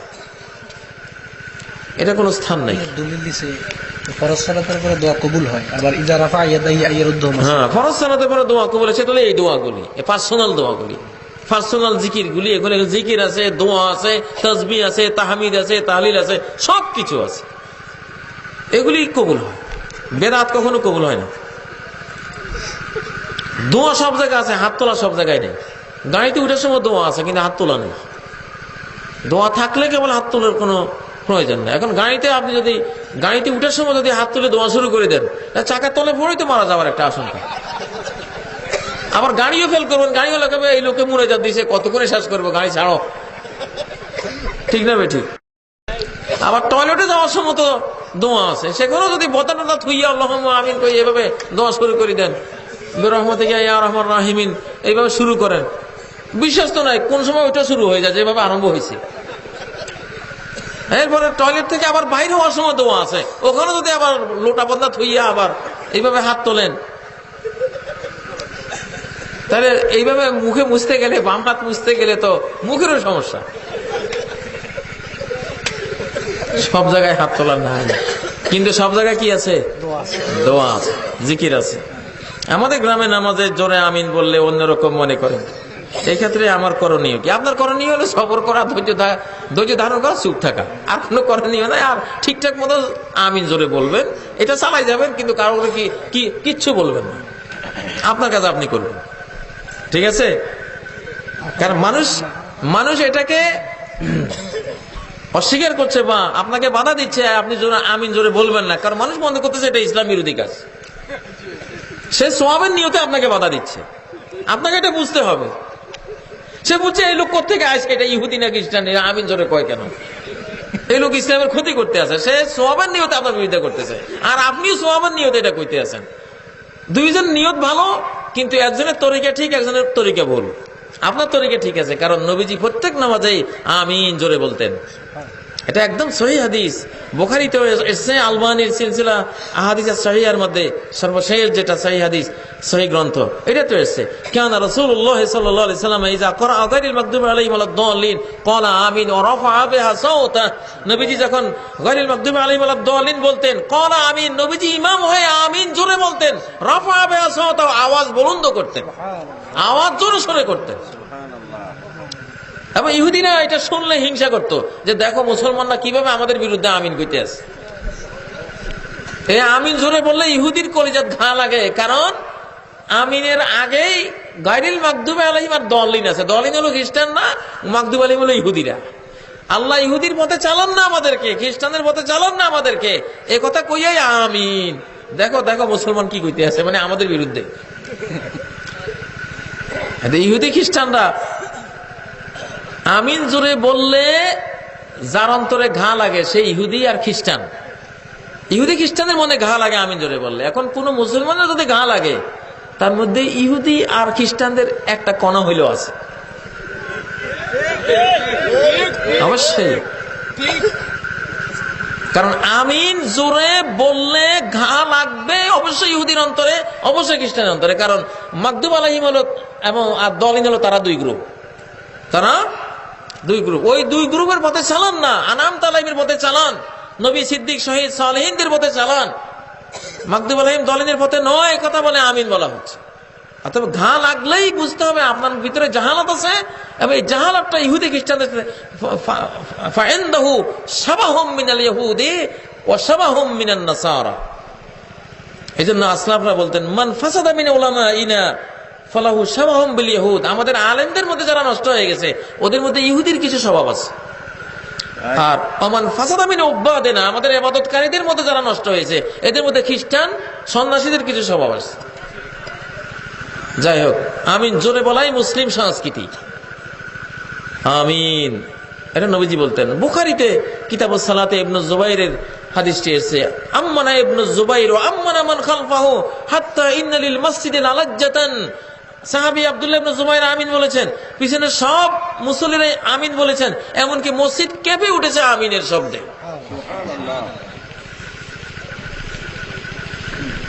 মুসলমানের আমিনকে ইহুদিরা ডরায়, আর কে ডরায়? খ্রিস্টানরা ডরায়, যে এই আমিন যদি কবুল হইয়া যায় তা আমাদের সর্বনাশ। ঠিক কিনা? এটা তো ইহুদি খ্রিস্টানদেরকে প্রভাবিত করার একটা বিরাট আমাদের হাতিয়ার। অতএব আমিন জোরে এই কালচারটা চালু হোক। আপনি গালিগালাজ শুনেও আপনি পাগলের চিকিৎসা যে করতে যায়, তারা কিছু কিল ঘুষি খাওয়াই লাগে, এটা সমস্যা নাই, আপনি সবর করবেন ইনশাআল্লাহ, এক সময় আপনি বিজয়ী হবেন। হ্যাঁ, এটাই সহিহ হাদিস। হানাফি ওলামারাও বলেছেন, আল জাহরু বিত-তামিন আসাহহু সানাদান, যে আমিন জোরে বলাটার হাদিসগুলি হলো বেশি সহিহ, বেশি স্ট্রং হাদিস। এটা হানাফি ওলামারাও স্বীকার করেছে। আমি এক ব্যক্তিকে 5,000 টাকা দিলাম, সে এটা দিয়ে ব্যবসা করবে। আমি তাকে বললাম 1 বছর পর আমাকে 6,000 টাকা দিতে হবে। সে যে ব্যবসা করলো তার পণ্যে আমার কোনো স্পর্শ নাই। এখন আমার নিয়ে অতিরিক্ত 1,000 টাকা হালাল হবে কি? না, হালাল হবে না, এটা তো সুদই হলো। আপনি বলবেন 5,000 টাকা ব্যবসা করো, লাভ হলে তোমার 50 আমার 50, যেটাই হোক, বা তোমার 70 আমার 30, যেটাই হোক, একটা যদি লাভ হয়। আর যদি লস হয় তাহলে তোমার শ্রম গেল, আমার কিছু বুঝি গেল, সমস্যা নেই। লাভ লস শেয়ারিং। একজনের পকেটের লাভটা আপনার জন্য হালাল হবে লসের ঝুঁকি নিলে। লসের ঝুঁকি যেখানে নাই ওটা সুদ, এখানে লসের কোনো ঝুঁকি নাই, এজন্য এখানে কি সুদ হয়ে গেছে।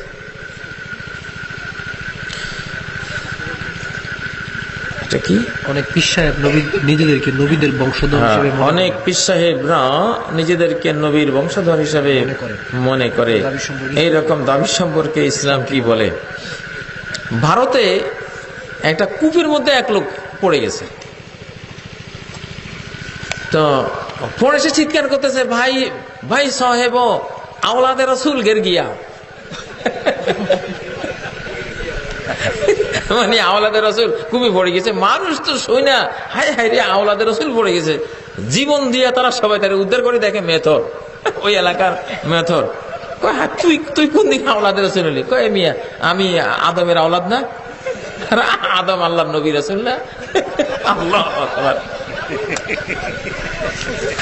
আমাদের পীর সাহেবেরা কোন সেই হিসাবে কয় কিনা কি জানে, সেই হিসাবে তো আমাদের, আমরা মুরিদেরা, আমরা যা আছে মেথডটা তো শুধু সবাই আওলাদের আছে।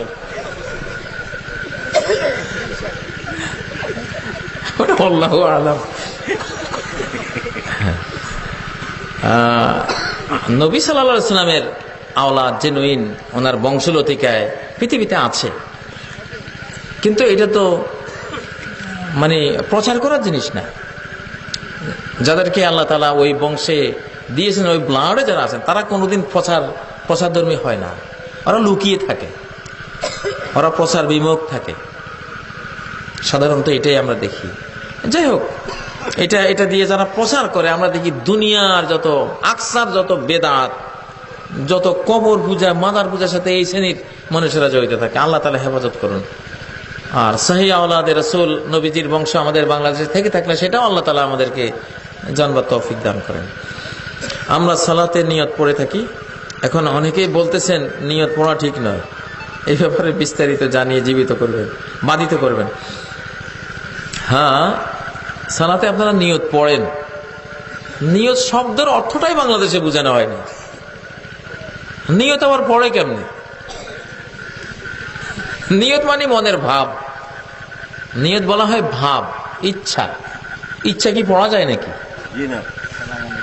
ইচ্ছা পড়বেন কেমন? ইচ্ছা তো পড়ার জিনিস না। নিয়ত মানে তার মনোভাব। মনোভাবটা কি? মনের মধ্যে একটা ভাব লুকিয়ে আছে, ওটা মনে থাকবে।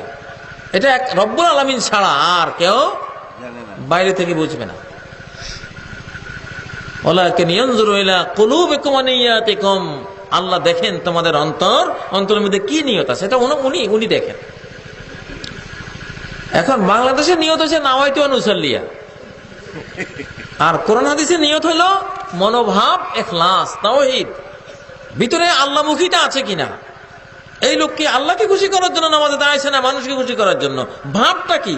ভাবটা কি মানুষকে খুশি করবার ভাব, না ভাবটা আল্লাহকে খুশি করবার ভাব? এই ভাবকে বলা হয় নিয়ত। ইন্টেনশন কি? তার ইচ্ছা কি, চাহিদা কি ভিতরে, যেটা অন্তরে লুকিয়ে আছে, ওইটা। এটা তো মুখে বলা জিনিস না। নাওয়াইতু নুসাল্লি লিল্লাহি আরবা রাকাত, একবার আরবা, আবার সালাসে রাকাত, আবার রাকাতায়, এই গোলমালে পড়ে কত লাখ কত কোটি মুসল্লি যে তাকবীর তাহরিমা হারায়, সূরা ফাতিহা সহ হারায়, এক রাকাত কাজা পর্যন্ত হয়ে যায়, তারপরও ওই নিয়ত ঠিক হয় না। বেদাত আসলেই সুন্নত বিদায় নেয়।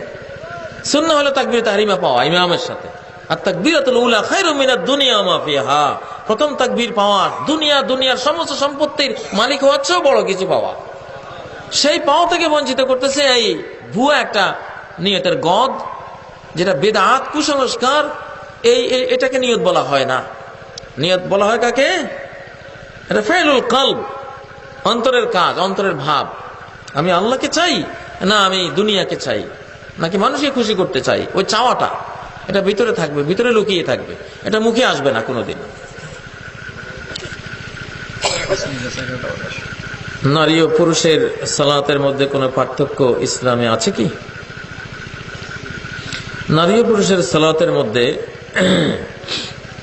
কিছু পার্থক্য তো আছে। নারীরা আপাদমস্তক হিজাব পরে পর্দা করে তারা সালাত পড়বেন, এই একটা পার্থক্য আছে। নারীদের জামাত জরুরি নয়, ইচ্ছা করলে তারা আসবে, কিন্তু বাধা দেওয়া যাবে না। মসজিদে তাদের জন্য জায়গা রাখতে হবে, তারা আসবে, জামাতে আসবে, নামাজ পড়ে, কেউ বাধা দিতে পারবে না। কিন্তু পুরুষের মতো তাদের জন্য জামাতে আসাকে জরুরি বলা হয়নি। তারপর তাদের উপর জুমা ফরজ নয়, পড়লে তারা পড়তে পারবে, কিন্তু পুরুষের উপরে জুমায় আসা ফরজ। এই টুকটাক কিছু জিনিস আছে যেটা বেসিক কোনো পার্থক্য না। কিন্তু নামাজের দাঁড়ানোর মধ্যে আর পুরুষের দাঁড়ানোর মধ্যে কোনো তাদের বেশকম নাই। রুকুর মধ্যে কোনো বেশকম হবে না, সেজদার মধ্যে কোনো বেশকম হবে না, হাত বাঁধাতে কোনো বেশকম নাই, বসার মধ্যে কোনো পার্থক্য বেশকম নাই। পুরুষের নামাজে যা, নারীর নামাজেও তা। সল্লু কামা রাআইতুমুনি উসাল্লি, কোন সহিহ হাদিসে, কোন সহিহ বর্ণনায় নবীজি থেকে এটা একবারও প্রমাণিত হয় নাই যে নারীরা সিজদা করবে এইভাবে মাটির সাথে মিশে। বরং নবীজি বলেছেন, উমিরতু আন আসজুদা আলা সাবআতি আযমিন, 7 অঙ্গের উপরে, 7 হাড্ডির উপরে সিজদা করতে আমাকে আদেশ করা হয়েছে। 2 হাত, 2 হাঁটু, 2 পা আর নাক কপাল, মোট 7 অঙ্গ। 7 অঙ্গের উপরে সিজদা। এখন নারীরা গোটা বডির উপরে সিজদা করে, ঠিক না? একেবারে শরীরকে মাটির সাথে মিশিয়ে। এটা ইরাকের খারিজিদের সিজদা। হযরত আলীকে কতল করেছে যে খারিজিরা, ইরাকে সে খারিজিরা এরকম সিজদা করত। আমার সন্দেহ হয় ইরাক থেকে অনেক কিছু বাংলাদেশে এসেছে, তার মধ্যে এই সিজদাও একটা।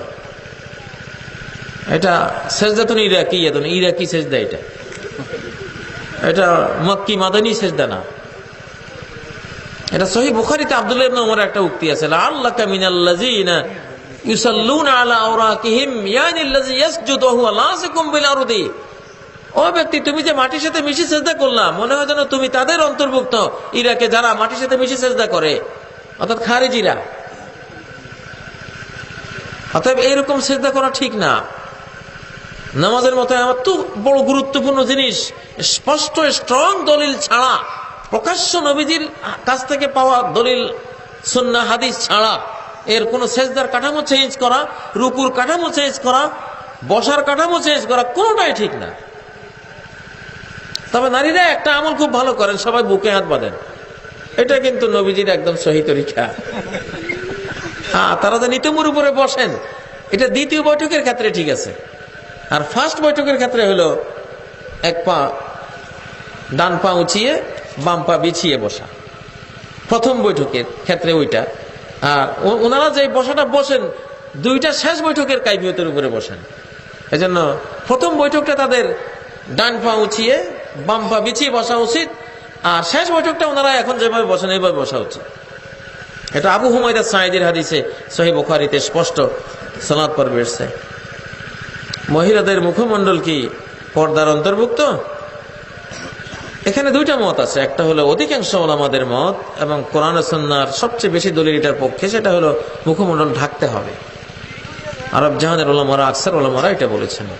আর নাসিরুদ্দিন আলবানী সহ ওলামাদের আরেক দল, তারা বলেছেন যে চেহারা যদি কোনো কসমেটিক্স ইউজ না করে, আর কোনো ফিতনার জায়গা না হয়, ভালো মানুষের এরিয়া হয়, এই শর্তগুলি পূরণ হলে চেহারা কেউ খোলা রাখতে পারে।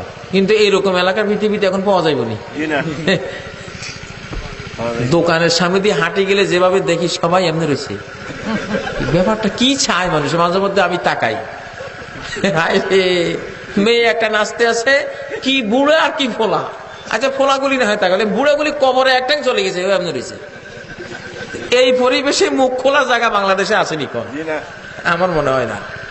অতএব যে ছোপ, যে তীর মারতেছে, এই তীর যদি কোনো নারীর গালের মধ্যে পড়ে, গাল শেষ, চেহারা শেষ। কথা বলছেন আল আইনু হাক্কান, কুদৃষ্টি এটা বাস্তব। ইউসুফ আলাইহিস সালামের বাবা ইয়াকুব আলাইহিস সালাম ওনার ছেলেদেরকে মিশরে ঢোকার সময় কিভাবে ঢুকতে হবে উনি বলেছেন লা তাদখুলু মিন বাবিন ওয়াহিদ, একটা গেট দিয়ে ঢুকো না। এক বাপের এতগুলি পোলা, একই সাইজ, একই রকম চেহারা, ষষ্ঠ বদনজর পড়তে পারে, অতএব এক গেট দিয়ে ঢুকিও না। ওয়াদখুলু মিন আবওয়াবিন মুতাফাররিকা, বিভিন্ন গেট দিয়ে ঢুকবা, তাহলে বদনজরটা পড়বে না। যাই হোক, মুখমণ্ডল ঢেকে রাখার দলিলগুলি বেশি স্ট্রং, অতএব আমরা সেই পক্ষে বলবো বর্তমান ফিতনা ফাসাদের যুগে ভিতর নামাজের সিস্টেমটা কি দেখার জন্য। প্রচলিত নিয়মে ভিতরের নামাজ সঠিক কিনা? প্রচলিত নিয়মে ভিতরের নামাজ সঠিক আছে, দুইটা মাইনাস করলে। এখন 3 টাকা যেভাবে ভিতর পান হুবহু এইভাবে পড়তে পারবেন, মাইনাস করতে হবে কয়টা জিনিস? দুইটা মাইনাস করলে আর কোনো আপত্তি নেই। একটা হলো প্রথম বৈঠকটা মাইনাস, এটা নাই, এটা সহিহ হাদিসে পাওয়া যায় না কথা। আয়েশা সিদ্দিকার হাদিস, কানা রাসূলুল্লাহ সাল্লাল্লাহু আলাইহি ওয়াসাল্লাম ইজা আওতারা বিসালাসিন লাম ইয়াকুদ ইল্লা ফি আখিরিহিন্না। মুয়াত্তা, নাসাই সহ বিভিন্ন হাদিস গ্রন্থে হাদিসটি এসেছে যে নবীজি যখন 3 রাকাত বিতির পড়তেন, বৈঠক করতেন শুধু একটা, শেষ বৈঠক। 2 রাকাতের বৈঠক তিনি করতেন না। সহিহ মুসলিমের হাদিসে এসেছে ইউতিরু মিন যালিকা বিখামসিন লা ইয়াকুদু ইল্লা ফি আখিরিহিন্না। এমনকি 5 রাকাত বিতিরও পড়তেন, 5 রাকাত বিতিরের মধ্যেও বৈঠক শুধু করতেন একটা, 5ম রাকাতে বসতেন শুধু। তাহলে 3 রাকাত বিতির, 5 রাকাত বিতিরের ক্ষেত্রে নিয়ম হলো বৈঠক কয়টা?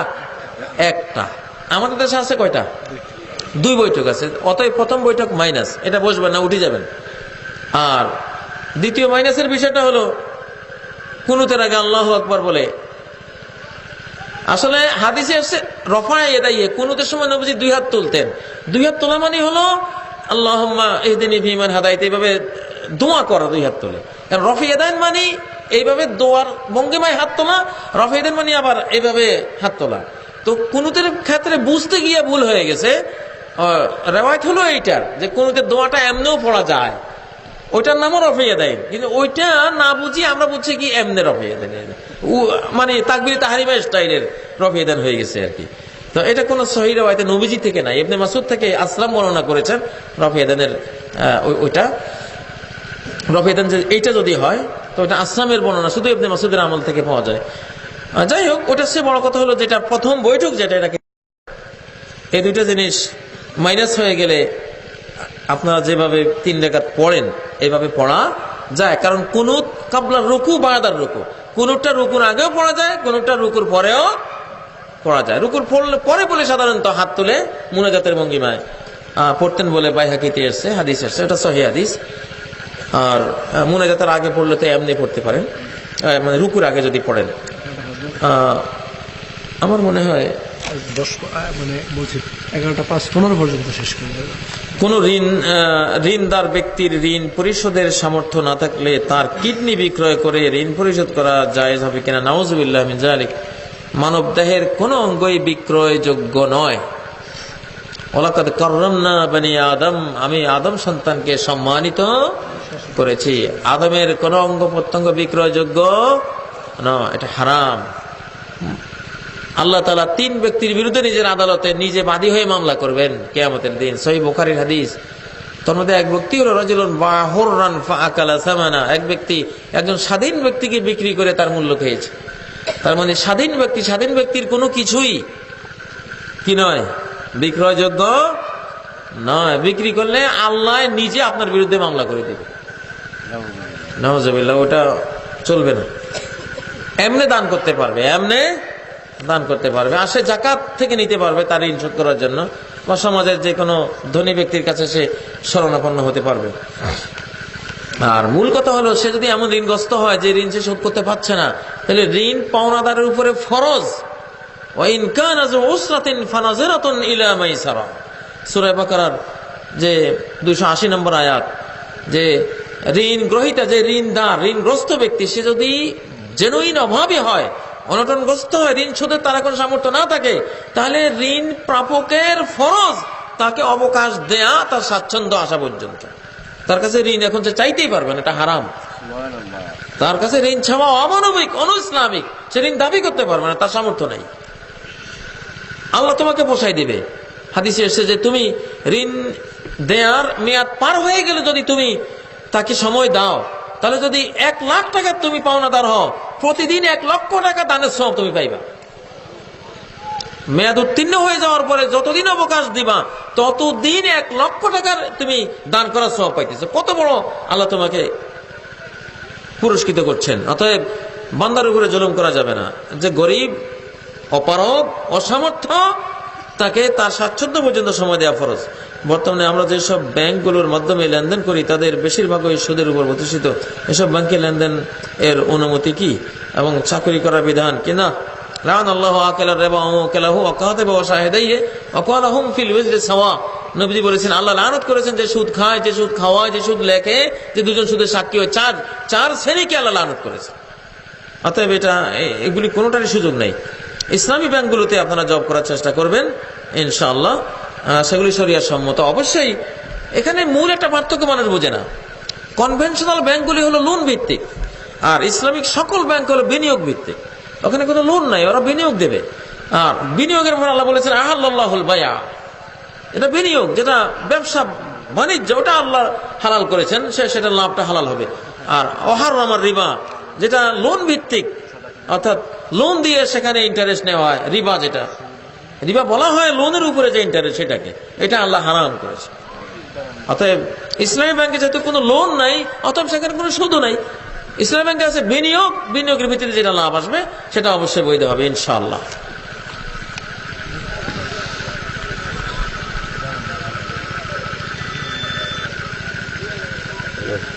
সূরা বাকারা আয়াত 136, সূরা আলে ইমরান 102, সূরা আম্বিয়া আয়াত 108, সূরা কাসাস আয়াত 53 কোরআন দ্বারা প্রমাণিত আমাদের পরিচয় মুসলিম। এটা তো একটু আগে গেছে যে বিভিন্ন পরিচয়, মুসলিম পরিচয় আমরা ইনশাআল্লাহ পরিচিত হতে চাই। এটাই সবচেয়ে উত্তম জিনিস। বর্তমানে দেনমোহরের পরিমাণ অস্বাভাবিকভাবে নেওয়া হয়, এটা কি যুক্তিসঙ্গত? এটা কি ইসলাম প্রকৃত অর্থে কিভাবে দেখে? না, ইসলাম বলেছে আযামুন নিকাহি বারাকাতান আইসারুহু মাউনাতান, সবচেয়ে বেশি বরকত, নেয়ামত, সুখ, শান্তি হবে ওই বিয়েতে যে বিয়েতে মোহরানার পরিমাণটা কম রাখা হয়, ব্যয়ভারের বোঝাটা কম রাখা হয়। ইসলামের মূলনীতি আছে একটা, জিনা হবে কঠিন, অত্যন্ত ব্যয়বহুল, অত্যন্ত কঠিন এবং শাস্তিযোগ্য, আর বিয়ে হবে একেবারে পানির মতো সহজ। একবারে একটা লোহার আংটি দিয়ে বিয়ে করা যায়, এক মুঠ চকলেট দিয়ে একটা বিয়ে করা যায়। কথা বুঝেছেন? বিয়ে এত সহজ যে আমার কাছে কিচ্ছু নাই আর আছে, ঠিক আছে ওর টিউশনই করো, ওকে তুমি কোরআন পড়াই দিও, এইটাই মোহরানা, যাও বিয়ে দিলাম। টিউশনিকে মোহরানা ধরা হয়েছে। সহিহ বুখারীর হাদিস, যাওয়াজতুকা বিমা মাআকা মিনাল কোরআন, তোমার লগে তুমি যে কয়েকটা সূরা পড়ো, স্ত্রীকে এগুলি শিখাই দিবা, এটাই মোহরানা, যাও। সুবহানাল্লাহ। বিবাহ হইতে হবে সহজ, আর ব্যভিচার হইতে হবে কঠিন। বাস্তবে সমাজে এখন ব্যভিচার হয়ে গেছে পানির মতো সহজ, বিবাহ হয়ে গেছে বিশাল ভাবে কঠিন। এই জন্য সমাজ শেষ, সমাজের নীতি নৈতিকতা এগুলি সব ধ্বংস হয়ে যাচ্ছে। এর উল্টোটা করতে হবে, বিবাহকে সহজ করতে হবে। আল্লাহ তাআলা আমাদের তৌফিক দান করুন। আমার মনে হয় আমরা অনেক প্রশ্নের উত্তর আজকে দিয়েছি। আল্লাহ তাআলা এই প্রশ্নের উত্তরগুলির এই আসরকে কবুল করেন, এই জ্ঞানগুলো থেকে আমাদেরকে উপকৃত করুন। এবং সর্বশেষ যে দোয়ার মজলিস শেষে যে দোয়াটি, এটা সবাই পড়ে এখান থেকে বিদায় হয়ে যান। সুবহানাকাল্লাহুম্মা বিহামদিক, আশহাদু আল্লা ইলাহা ইল্লা আনতা, আস্তাগফিরুকা ওয়া আতুবু ইলাইক। আসসালামু আলাইকুম ওয়া রাহমাতুল্লাহি ওয়া বারাকাতুহু। Prophet is our Muhammad. Islam is our religion. Islam is our religion. Word of life is Al-Quran. Allah is our Lord. Prophet is our Muhammad. Allah Muhammad.